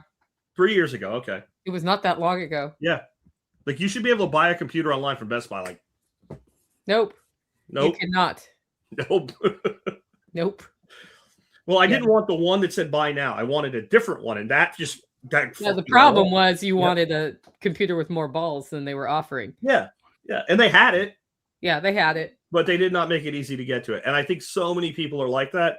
And by the way, there's somebody out there right now, maybe even listening, that asked me for mentorship very recently. And I gave it to you. And you did some things. And I said, after you do the things, let me know how to help you do those things. And I haven't heard anything. And you know who you are. I know who it is too. Yep. They fizzle out. They're hot and heavy with it for a minute. It's like an addict deciding they want to become clean. They're so far down that tomorrow's the day they're gonna change over, and they go look for a job, and they maybe even get a job, and they're clean for a few days, but then they realize, oh shit, this is some work also, and they just don't do anything with it. On this one, this person, I don't want to say their name or anything. No idea who we're talking about. Don't need to know. Very motivated, and I don't understand. I'm wondering almost if they got a little bit afraid of potential, like what would happen if it all came in at once. Like, I'm not ready yet. But then reach out and tell me that. I'll help you. Yeah, because that doesn't usually happen that way. Yeah. And when it does, it's a good thing. Because I don't know. I would love to not be able to keep up with orders. I don't know what your website is where you sell the things that I said I would tell people about. So I can't tell them about the thing that you sell because I don't know how to find it. Yeah, the dopamine hit. That's a good one. It's like they're jacked up on some pre-workout for a little while. Yeah. Yep. I got my first 5 customers because they came to my house and drank coffee. So I knew every single one of them. The second 5 at the farmer's market. Yeah. The third 5 was 50. And that was because I did a podcast consistently for a year and started saying, if you want to support the show, buy your coffee at Hollow Roast.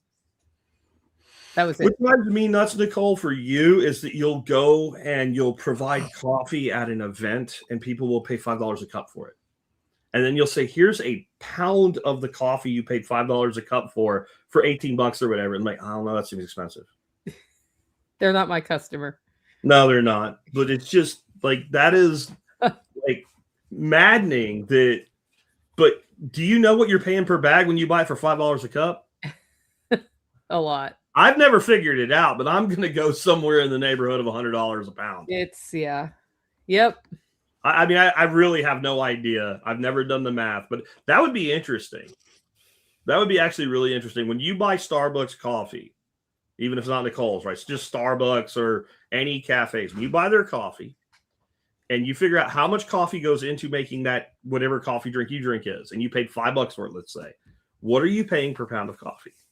And then you're going to turn around and tell me, John and Nicole, you don't have enough money to start a business. Now I'm going to do math. Nicole's going to do it. We've got her a math assignment. Yeah, I was like, jeez. What do you think, John? Even if you don't like coffee, Nicole has a subscription. Like, you could buy that right now for somebody for Christmas. Yeah. She'll send shit to you every single month. You'll get a nice little package.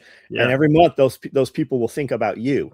Even if you don't drink coffee, you could send it to yourself. You could send it to your wife. You could send anyone. You could send that to. And it's a great little subscription service. I used to do it with wine to some of my big clients back when I had clients, right? Because when those 2 bottles of wine showed up every month, right? Now, was that an expense for me? Sure, but it was deductible, fully deductible.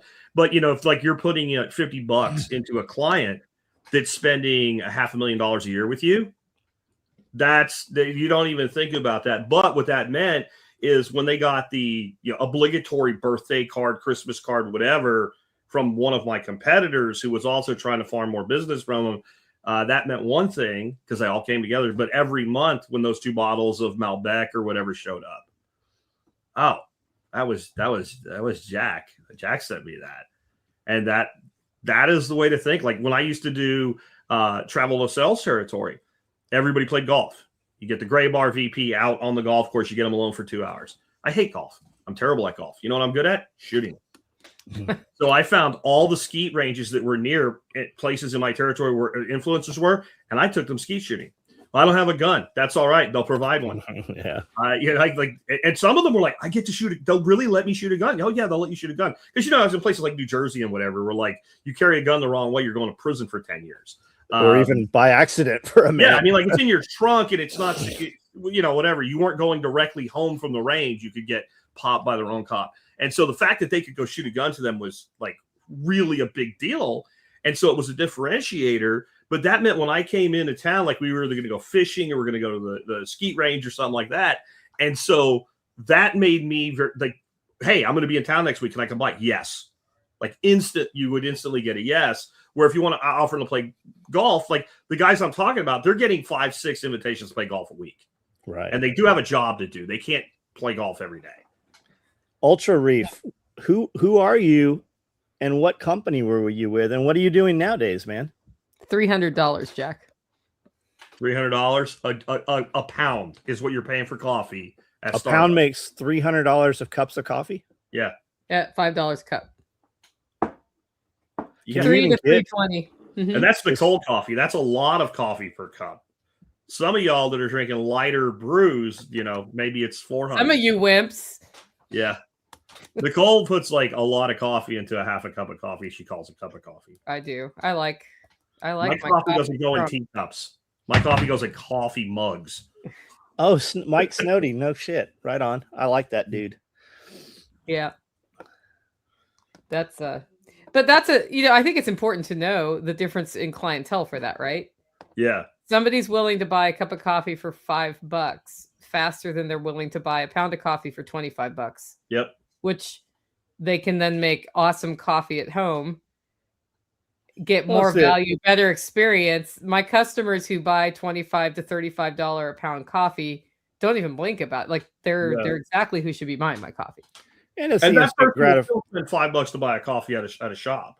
They'll do both. It's the instant gratification thing too, depending on the weather and everything. Like I'll go buy, I typically won't buy coffee unless they have a cookie or a cake or something to eat with it. When we're at like the flea market in Nashville or the antique venue or something, I'll always buy a cup of coffee just because I don't know why. I don't even know if I like coffee anymore, but I constantly have coffee, right? Yeah. There's a coffee shop. Let's go get coffee. Yeah. My cup's empty. I'm sad now. I know both my cups are empty. This is one somebody made for me. I brain farted this morning and did not make a fresh pot in time to have it ready when I came in here. And then Dorothy just left and I didn't have her make me more. So now I just have to tough it out for You just have to look at the bottom of your cup. Yeah. There's little grains of nutmeg in there to make me feel worse. Because you can just put your finger in there and just, roll it out. Yeah. Get the nutmeg. Yeah. Jack has become addicted to nutmeg in his coffee. I have. It's all David's fault. It is David's fault. You didn't know that for the last, however many years you've been around me with my super coffee maker, there's almost always been a nutmeg with a grater on top of it. No, I've always liked nutmeg and eggnog and shit around the holidays. I never even thought of throwing it in coffee.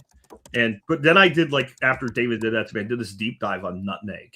Nutmeg used to be the spice of everybody. There were special little graters that people carried around. There's a whole antique.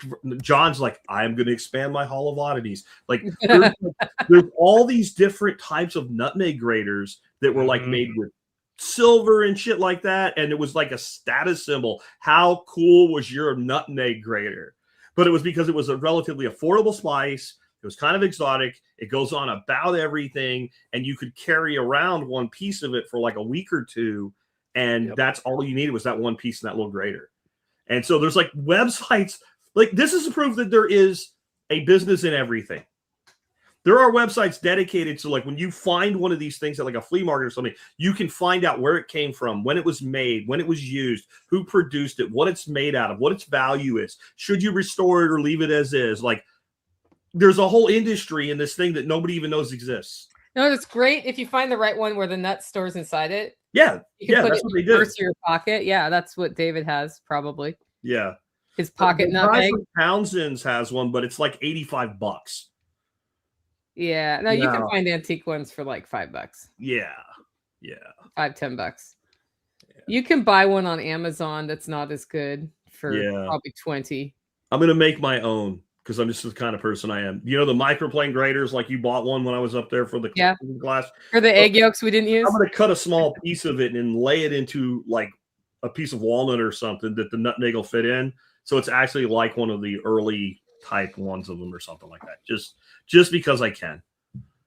Yes. And then people will ask to buy it, and I'll say I don't want to make them, and then somebody out there will tell us how they wish they had a business, and they won't make them even though they could and sell them. So that's how that's going to work. John, you have a fan. I've owned the business for over 20 years, and I enjoy finding new mentors and motivation. I recently discovered SOE, and John and his hustle and business savvy has been extremely motivating. Well, thank you. Look at you making a difference. Those early ushering in the next generation of entrepreneurs. Well done. He's 20 years in, man. That guy's got his shit together. Townsend is a wonderful YouTube channel. I know that was mentioned there. I enjoy watching. I can listen to his full content and you don't have to pay attention to it. You can just listen to it. Yeah. He's got a great delivery. He's John Pugliano, and David says of him, the dude could read the phone book and I'd listen to him. Yep. Right. And that's how the Townsend guy is. He just has this voice that's it's a perfect, if I was gonna have somebody read my books for Audible, it would be his voice. Like he's just got that great voice and great topics, you know, like the food stuff and all. Yeah. Their problem with their channel is the big fat dude, you know, no offense that he's fat or nothing, but like he's not Jay Townsend. Yeah. And you now like he's doing like 80% of the videos and you're like, I don't care. It's not the same, man. Get the man back up on the screen here. Another good voice is Aaron Mankey. He has a podcast called Lore, and it's lore and history, dark history kind of stuff, a lot of it. Okay. And then he's got a couple of shows, TV type shows he's done for Amazon Prime. Okay. And then he does a traveling book where he actually reads and does some of his stuff live, but it's all dark history, like vampires, but what's the real medical and historic, you know, behind the vampire become what it was type of thing. Yeah.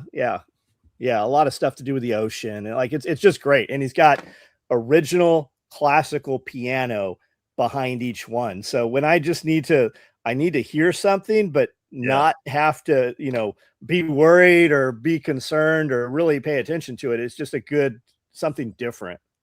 You know what your vampire comment made me think of? You ever thought about this synergy? Like if a police officer wants to come into your house, if an agent of the state wants to come into your house, don't invite them. Spell an incantation that is a warrant, or they need to be invited in. And if you don't invite them in, they can't come in. Yeah. Unless they have the spell incantation documentation paperwork to do so. I just saw some stuff that the governor of Tennessee, the state of Tennessee, is going after homeschoolers. And people are very up in arms over this. I'm not sure what all there was to that, but they want to track how many hours and then start charging homeschool families with truancies. Yeah, that's why I love Texas for homeschooling. It's basically I'm homeschooling my kids, and that's it. It's sawed off, and you don't have to ever talk to them again. Like, and then going back to school, because my grandkids went back to school this year. It's as simple as, they're coming back to school and done. And like, it's completely seamless. And I would say that is one of the issues. If I was looking at moving states, even if I didn't have kids or my kids were grown, I would be looking at that because that tells you a lot about the mindset of the people that run the state. Do they view your children as your children, or do they view your children as their asset? Right. Because that's what kids will become in school, man. They're a dollar sign. Schools get their money directly proportional to the number of asses and seats. You know, and the truancy thing is it bites the school in their economics. Like if a child misses more than a certain number of days in a semester, the school doesn't get the money for that student for that semester. Yeah, ours was $65. They don't care about your kids. When I was in school, it was $65 a day was the federal money that would come through per student. Wow. That's a while ago because that's when I was in school. We're the same age. Matt Floyd says, when I hire somebody, I tell them we work half-hour days. They get excited. Then I tell them 12-hour day is half a day. Yeah. What's your product, Matt? What's your product or service? What do you guys do? Humble Mechanic. What's up, man? Humble's in the house. Half days and 12 Hey, hours. What do you think is the most lied about period in history? Ooh. Ooh. Like all of them. Yeah. I don't know. What is truth? Wow, that's deep. It's a hard question, eh? I need to use some crit prompting and get with AI on that one because if you said A, that would be one thing, but most, I know that's the problem.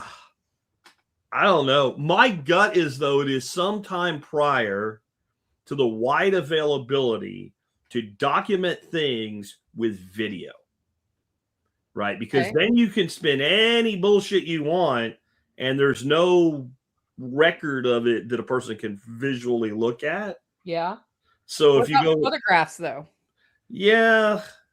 Pictures are way less revealing than video. That's true. Right? I can take a picture. Have you seen the picture of the kid and he's got like somebody with a boot standing on his head? Yeah. Right. But then they pull back the image and he's got his hand in the boot and he's got it on his own head. And it looks like some poor little kid that like some stormtroopers just smashing his head into the ground. Yeah. And it's just him, holding the boot to his own head. So to me with a video, that's a lot harder. If you're like, well, what's the context of this or whatever? I don't know if I got a minute before and a minute after the thing, I have pretty decent context. So I don't know, man. Like, I know that, like, the whole narrative, and I'm not even talking about the people that are trying to, like, lift Hitler up or something. I don't mean that. But the whole narrative around the way shit was handled with World War II, there is a ton of bullshit there. You know, if you know anything about, like, Operation Paperclip and all. And that's the stuff that was above board that eventually came out. But, I mean, do you guys know this? If you go back to the 60s and 70s, almost every NATO commander was a former Nazi. Almost every one of them. Go look. If you doubt, if you're like, that's crazy. This Spirko guy, he's a conspiracy theorist. Go look it up. Go look it up. Think the Earth is flat. So how conspiracy theory could you? Yeah, I mean, Earth is flat is a conspiracy theory. The idea that we committed war crimes in World War II is not a conspiracy theory. There's documentation of things that we did that would be considered war crimes. Firebombing a city where the houses are made out of paper. That would qualify. That's like as many people as we killed with the atomic bombs in Japan. The year of bombing leading up to that, where we were firebombing, these towns and cities in Japan, mostly civilian areas. I'm not saying it didn't get the job done. I'm saying that we weren't telling people we were doing that while we were doing it. So even then, and so when you go back 500 years, I think that like. There's no reason to even believe the narrative you're told is what happened at all. What is the motivation for an accurate narrative in history to even happen? I don't know that it's ever happened. It is the motivation of whoever quote unquote wins to control the narrative. So then how factual is it? Some. I think all of us have had a taste of very benign power, like let's say running an internet forum or something like that, right? And even with that incredibly benign power, somebody's just like, they're not really breaking the rules, but they're just fucking irritating. There's a big PC that wants you to just go like Thanos and they're gone and you don't have to deal with them anymore. Now magnify that power 1,000-fold and tell me you wouldn't use it, because we all alter narratives as it is. Talk to two people that got divorced and did so as pragmatically and as cooperatively as is possible in a situation like that about the marriage and what led to the divorce. You think you're going to get the same story from both of them? No. So do you think that the leader of an empire is going to tell the truth about how that empire got to where it is when they may not be telling themselves the truth? Yeah. And then how many things like that, the person telling you it believes it because they were told it, who was told it. Like, when did the change happen, and how much do we believe the thing that we're being told? Like in one of my books, I talk about like the boiling frog thing. Like you put the frog in the water and slowly turn up the water, and the frog will just boil and never try to get out. It's a preposterous, asinine thing. Reptiles and amphibians thermoregulate, right? So that's not a thing. But there's so many people that will defend that to the point of absurdity, because they've heard it so many times and they've repeated it themselves. So then it becomes like this thing that doesn't even really, does it really matter to the world if the frog does or does not try to get out of the water? No. But because you said it, you become emphatically attached to the idea. Like, so the narratives we have about even things that are relatively short in history, like the American Civil War. And then that ambiguity opens up the other side, where you started out with conspiracy theory today. Maybe you crafted it this way, Nicole, who knows? Where now you're feeding the complete lunatic fringe because you've been dishonest about the core reality. Have you seen any of the shows Real History with Matt Walsh? Everybody know who Matt Walsh is? I know who Matt Walsh is, but I haven't seen the show. What is a Woman, right? That whole thing. Yeah, that's what I've seen by him. Okay, so he just did one a few months ago called The Real History of Slavery. Pretty fascinating, the statistics and the numbers he gives versus what we perceive or have been told in, government school history. He also just did one called Native Americans, talking about where the Native Americans resided and how, we pushed them out and took all their land, wherein really, yes, they had massive swaths of land, but they migrated and were only on this land a month or two at a time. and the cannibalism and just the warring tribes and everything, and how it's been spun that, you know, we're oppressors and have taken all this land and just stole it from them, and, you know, the poor Indians, right? We're not even supposed to say Indians anymore, Native Americans. But if you have a few minutes, find one of those Matt Walsh movies. They're between 60 minutes and an hour. Very easy to listen to, and you'll be like, well, that can't be right. And then just kind of, you know, look into some of that compared, you know, with history that we believe or have been taught to believe. And then he comes out and says something completely opposite and has a lot of numbers and such with it. Yeah. That actually brings up something that many of us were taught in school, and we weren't really taught it. It was inferred. I'm going to bring up a picture that many people that went to school, at least at the time we did, probably are familiar with here. And it's a picture of being transported in the cargo hold of a ship. And I don't know about you guys, but when I was shown this, and I was in like 4th or 5th grade, I took this image very literally. And what this shows is like the bottom hold of a ship, a cargo ship.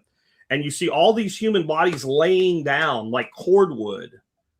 And so in my mind, when I looked at this image, this is how we transported slaves from Africa.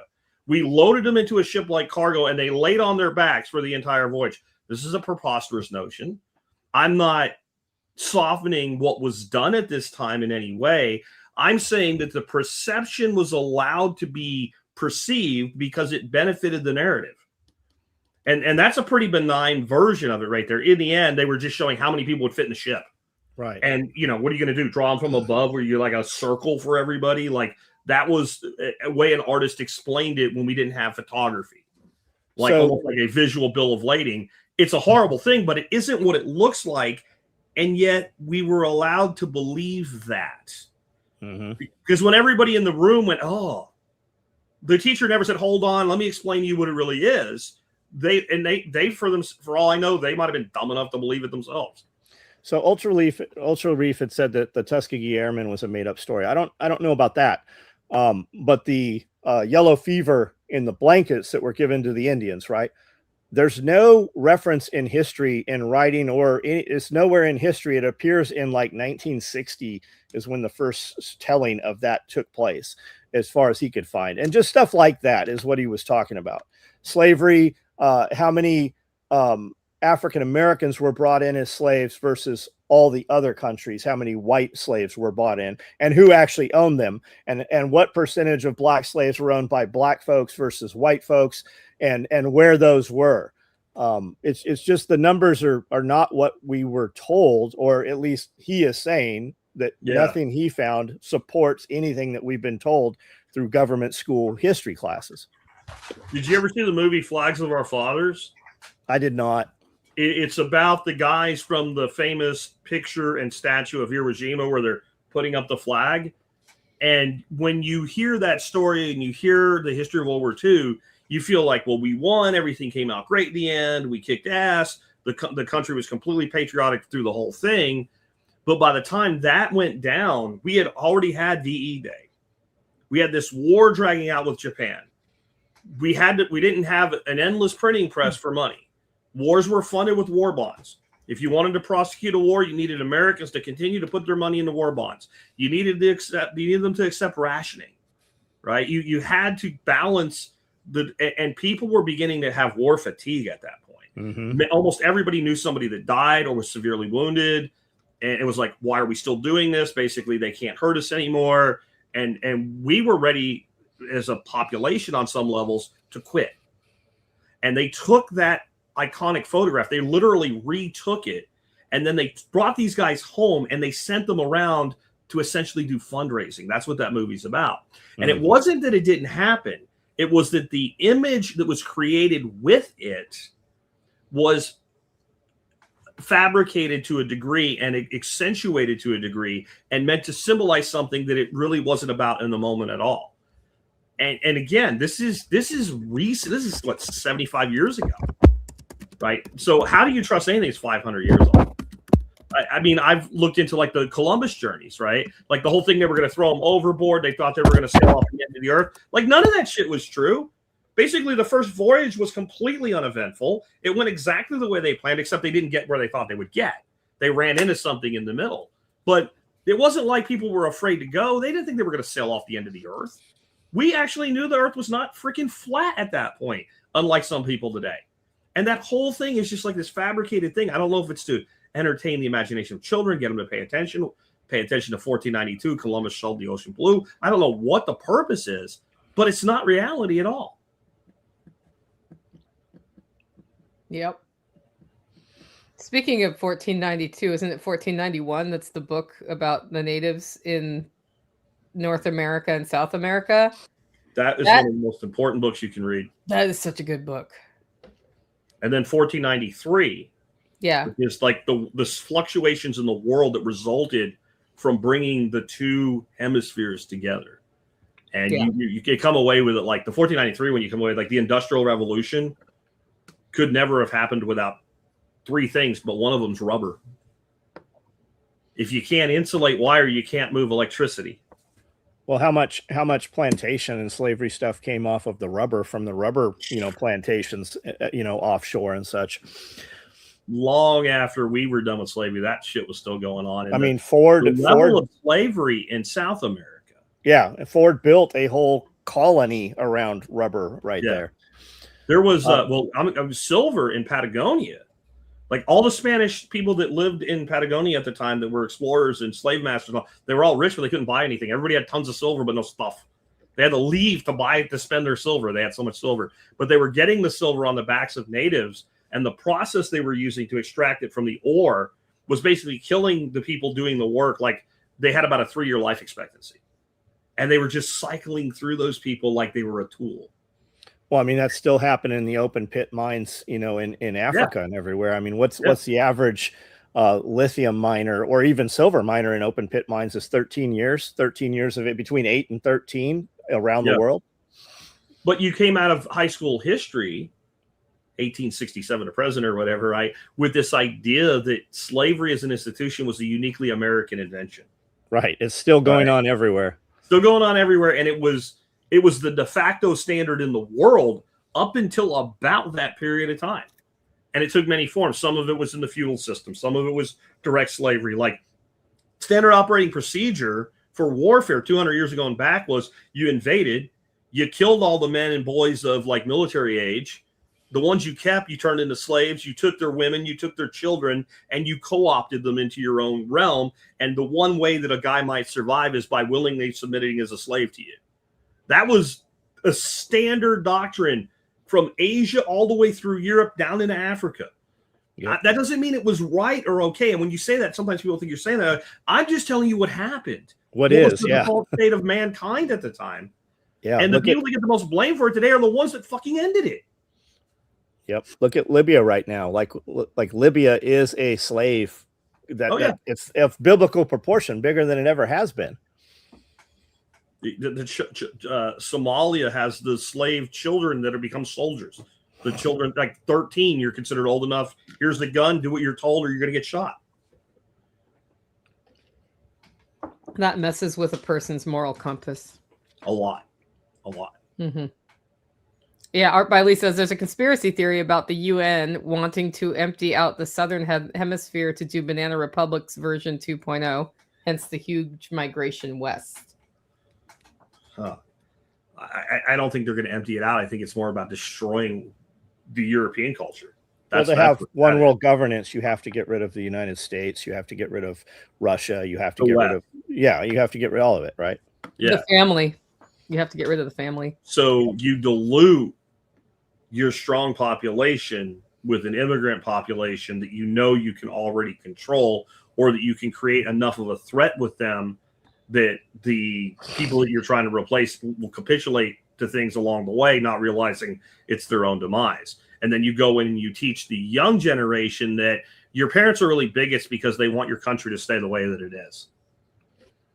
Because that is the central message. And all, what refugees are welcome here. What was it? Bono and U2 were screaming that in Ireland or something like that. It's like, you're going to go back to your fucking palace, dude, with a wall around it. You're not these people. You're leading in this direction. Yeah. How's the UK going with their refugees? How's that looking right now? It's looking pretty bad. Yeah. It's looking pretty bad. So is Europe. I mean, France. Like the only place in Europe that's not completely fucked up is from that is Ukraine so far because of the war, so nobody wants to go there. Yep. But I think that's going to flood with refugees the minute that ends, and Poland. Look at Germany. Look at Ireland. I mean, Poland's the only one that didn't let them in. Yeah, Poland and Hungary just made a big switch toward the liberal side of things. So we'll see what happens with that next.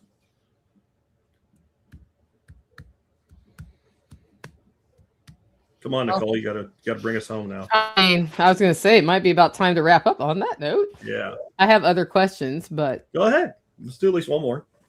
What's a rule you follow that most people disagree with? I'm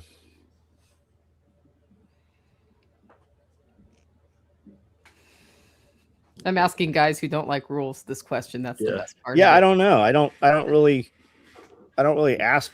I mean, people disagree with things I do all the time. I can't identify one of them. I don't really ask their opinion generally. I just kind of do what we're doing. I would say speed limit. Speed limit. I would say I hold myself to a higher standard than the legal system does on something, and a lower standard on others. Like I think that most people disagree with holding themselves to a truly high standard, which is why they tend to achieve less than the results that they want to. And so the only person that can set a standard beyond what your employer and your government sets is you.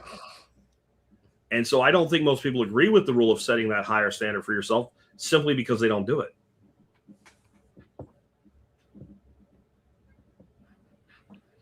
Everybody thinks you're going to say getting up at 4 a.m., John. I haven't been getting up at 4 a.m., guys. That's why you haven't seen a 4 a.m. video. I was going to take the easy way out and say get up at 5 because that's what I do. But, but I don't know if it's really a rule. That's more like a lifestyle choice for me now. Like I did discover this, though. If I let myself sleep into 6 a.m., my day doesn't go as well, and it's actually no easier to get up at 6 than it is at 5. I have more energy with less. Holding you back, right? Like, but I think you can like John. I was always worried about like, are you pushing this too far? Like, there is a certain amount of rest you need, and if you don't have that, things can start to go south for you. Yeah, I feel more rested with less sleep. I perform better with less for sure. Well, you sleep faster. Sleep faster. I think. Well, that's Arnold Schwarzenegger said that.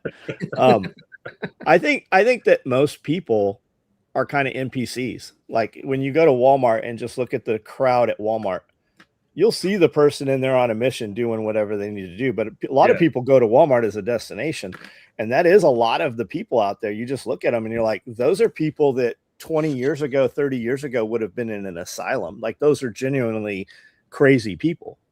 And you see it, and there's still people out there wearing COVID masks and shit, and wearing costumes and shit. COVID costumes? Yes, yeah, there still are. There are still little whack jobs running around, talking.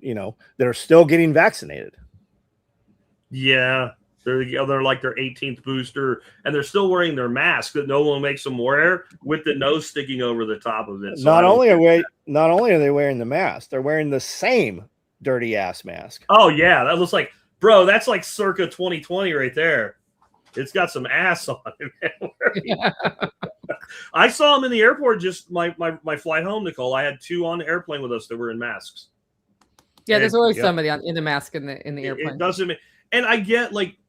There's people that have like immunocompromised systems, and I get that. But the people John and I are talking about, you look at them and go, well, there's something compromised, but it's not your immune system. So before COVID, I would put a mask on if I felt a cold coming on before a flight on my way home. Okay. Because I wanted to reduce what I was putting in the air for other people. Yeah. And now? But now I'm just defensive. You spew it everywhere, right? I generally don't go places when I think I have a cold. Like right now, you probably can hear. Yeah. There's some things going on. I don't know if it's from singing so much on Sunday or cold, but yeah. That was always an Asian thing. Like China, Japan did that. But I remember reading an article in 2012 about. They said that this part of their culture of like when you're congested, you're sick, whatever, you go out in public, you wear a mask. It's a polite thing to do. That was the whole thing. But even back then they were saying there's people that it turns into a mental illness for them. It becomes a safety, like a security blanket or something, like anonymity or whatever. It gives them comfort.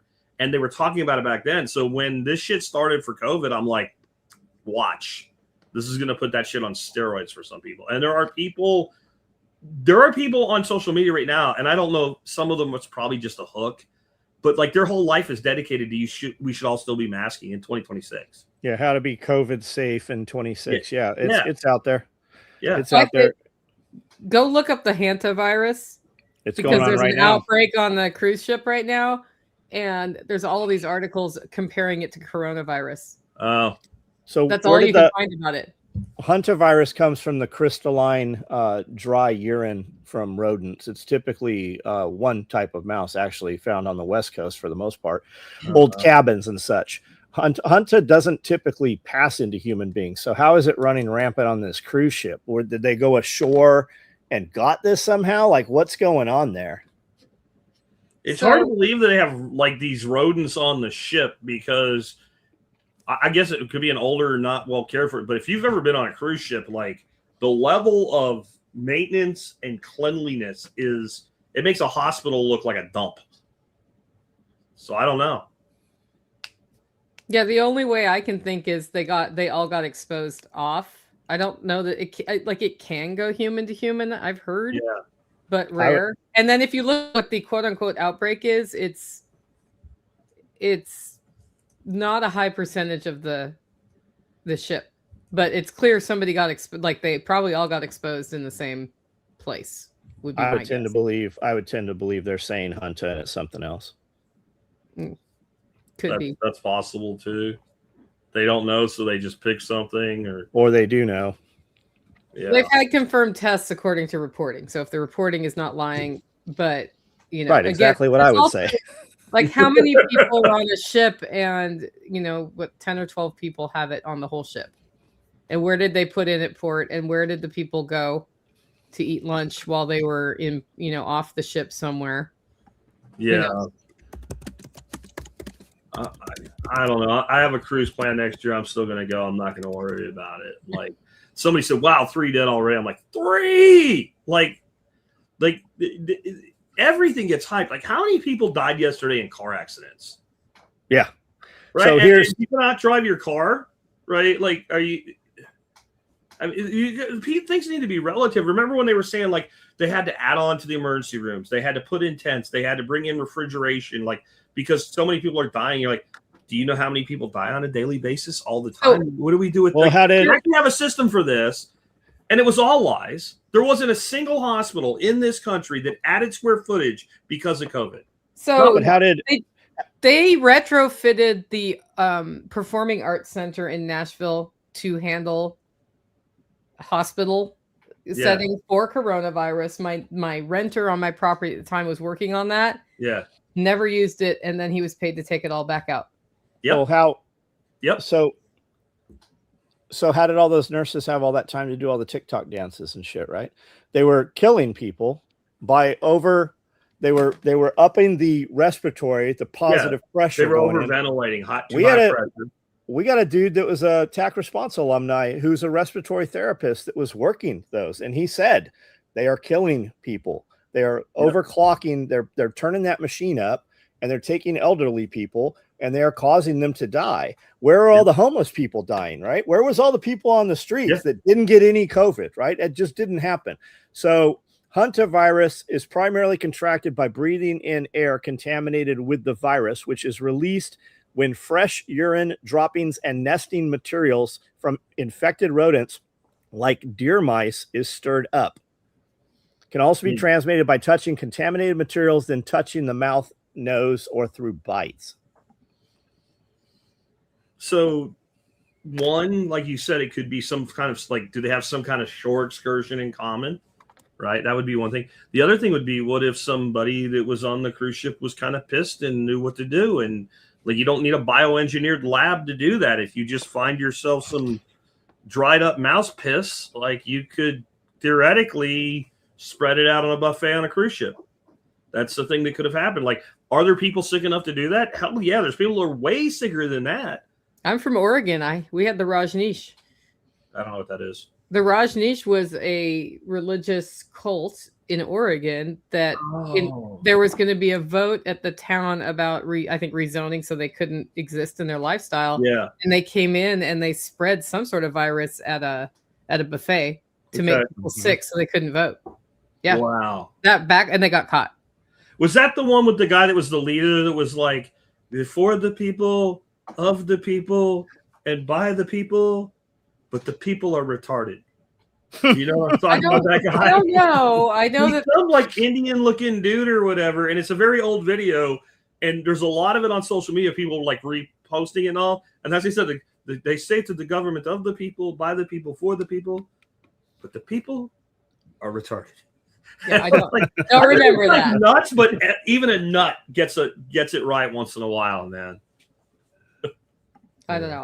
I remember that incident because at that time, in order to be Rajneesh, you had to wear all red. Okay, that's not so. If you were wearing red at school, you were called. That's what you were made fun of for. Okay. Yeah, but now the Rajneesh don't wear red because they were ousted from Oregon and had to disperse, and they're not happy all the time now. It was a whole thing. So they used biological warfare. They used biological warfare to try to keep the town from voting them out. With their bodies as a vector of the disease. I don't remember how they did it, but there was something. Yeah. If you go through life just assuming that you're within arm's reach of somebody at any given time that's willing to do harm to you, you're probably going to be a little bit safer. Probably. I would agree with that. I think one of the problems people have is they think they're so strong, so badass, whatever, that they think they're not in danger. And I'm going to tell you right now, a 14-year-old kid that you could beat the shit out of with one hand behind your back and still walk up behind you and put a freaking screwdriver in your kidneys. Yep. And sometimes it happens.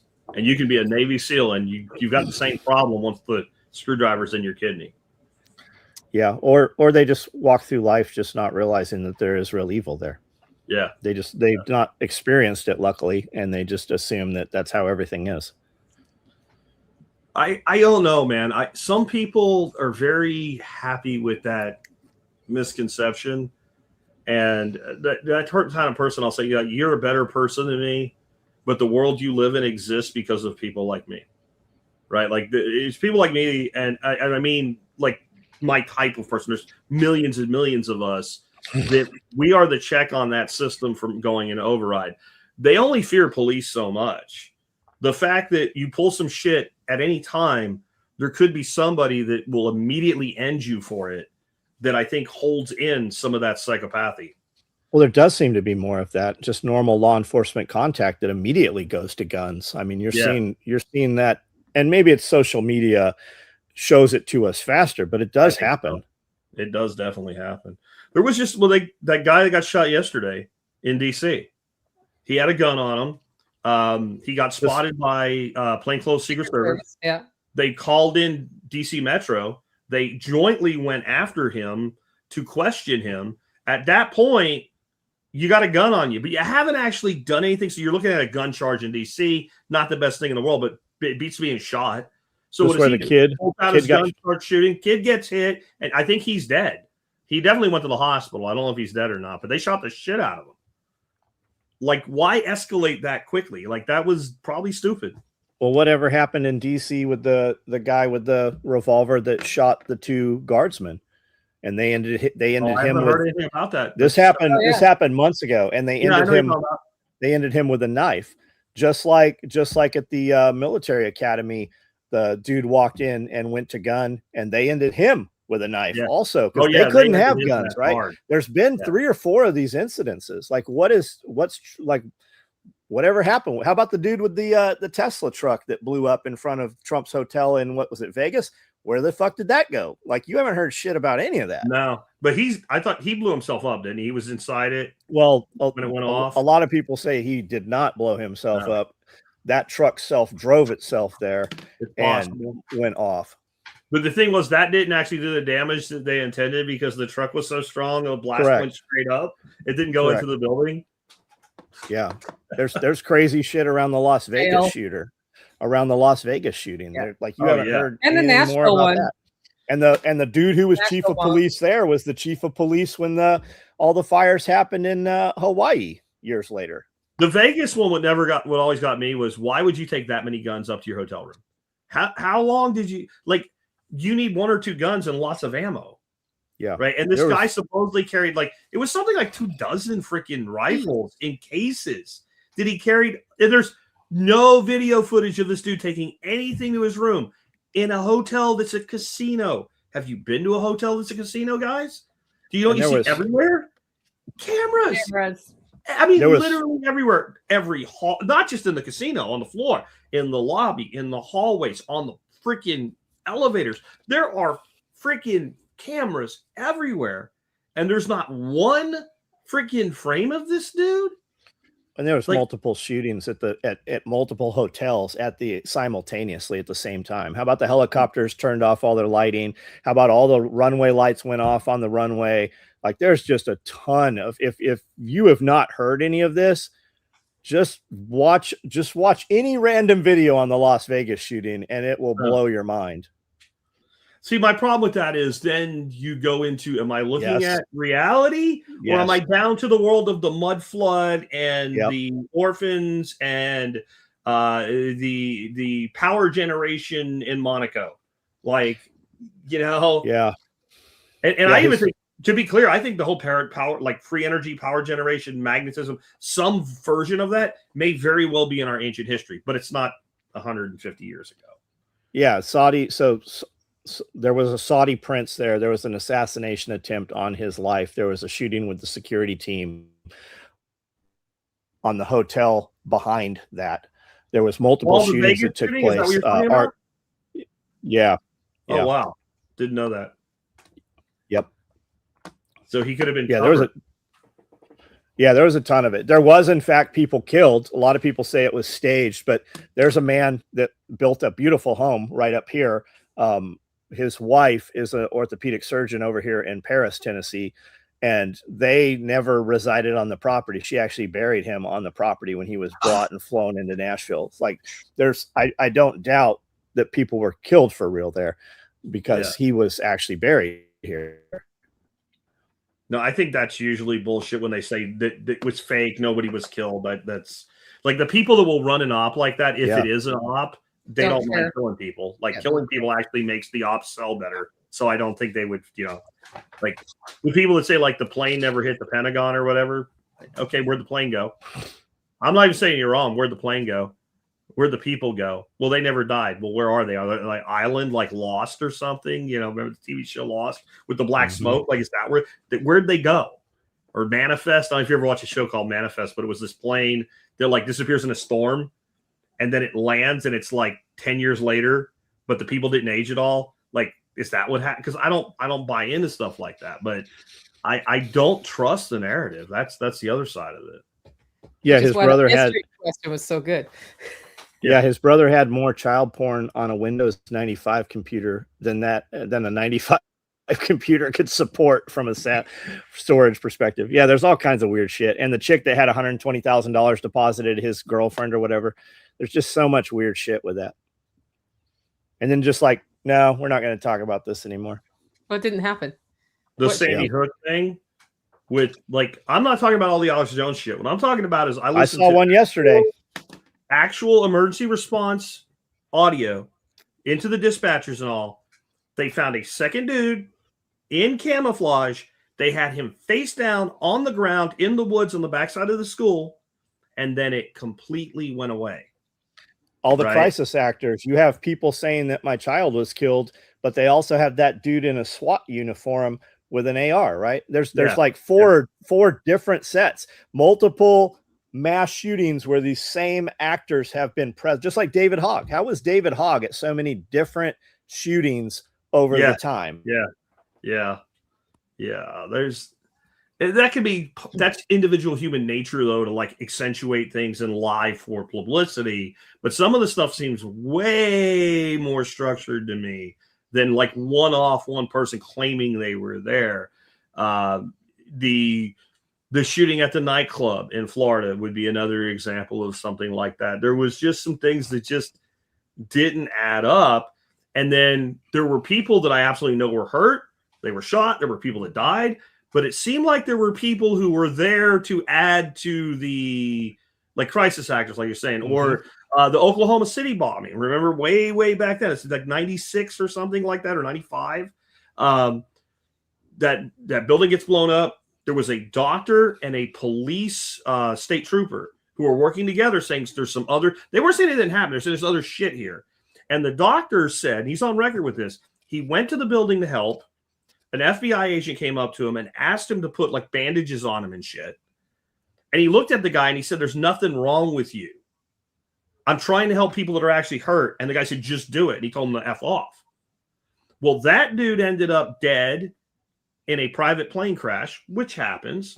But the next day, the cop ends up dead 100 yards from his cruiser with his hands tied behind his back with wire, shot in the head with his own gun, half his blood in his cruiser. Yep. And it was ruled a suicide. Some shooter kind of shit. That's not conspiracy. Now, how it happened and what happened, there's all conspiracy around that and who really did it. But what I just gave you, the parts I gave you, that all happened. That's all public record. And the FBI went the next day to the bank where these two guys were keeping all their documents in a safe deposit box, told the bank, we need it. The bank just lets them straight in, hands it to them, and it all disappears and goes away. Because banks do that. I have trust issues. I'm just going to say at this point, I have trust issues. Well, guys, we're up on 2 hours. You about ready to wrap? Yeah. Sauce has an MRI today. Ah. Yeah. For the shoulder? Yeah. They canceled it last week, so okay. I was on my way in. I was like, I just psyched myself up for the claustrophobia. And now I have to do it again. Anyway. How can people find you, John? SOEtacticalgear.com is the website. I do a live on special operations equipment every night in Central. We jump on, show product that was made, and then talk about whatever we want to talk about. Pretty easy to find: Instagram, Facebook, YouTube, TikTok. Sign up for their email and you'll get special notices. Sign up. Yeah, sign up for my email. Buy a shirt. Buy some stuff. Just come hang out. Have some conversation. Yep. I am Jack Spirko, host of The Survival Podcast at thesurvivalpodcast.com. We have over 3,800, about to hit 3,900 episodes of the show going all the way back to the year 2008. We cover all aspects of self-reliance, independence, and liberty. And we teach all the things from the homesteading to the off-grid to the aquaponics to the entrepreneurship, building businesses, total lifestyle design. Come check us out. If you have never heard of us, you just might like us. And I'm Nicole Sauce from the Living Free in Tennessee podcast, where you can hear about all of the hijinks we're getting into at the Holler Homestead, as well as building the life you choose on your terms. But most importantly, you can buy Holler Roast coffee at hollerroast.com, which gets better every year as I become a better roaster. So check that out, and we'll see you next month.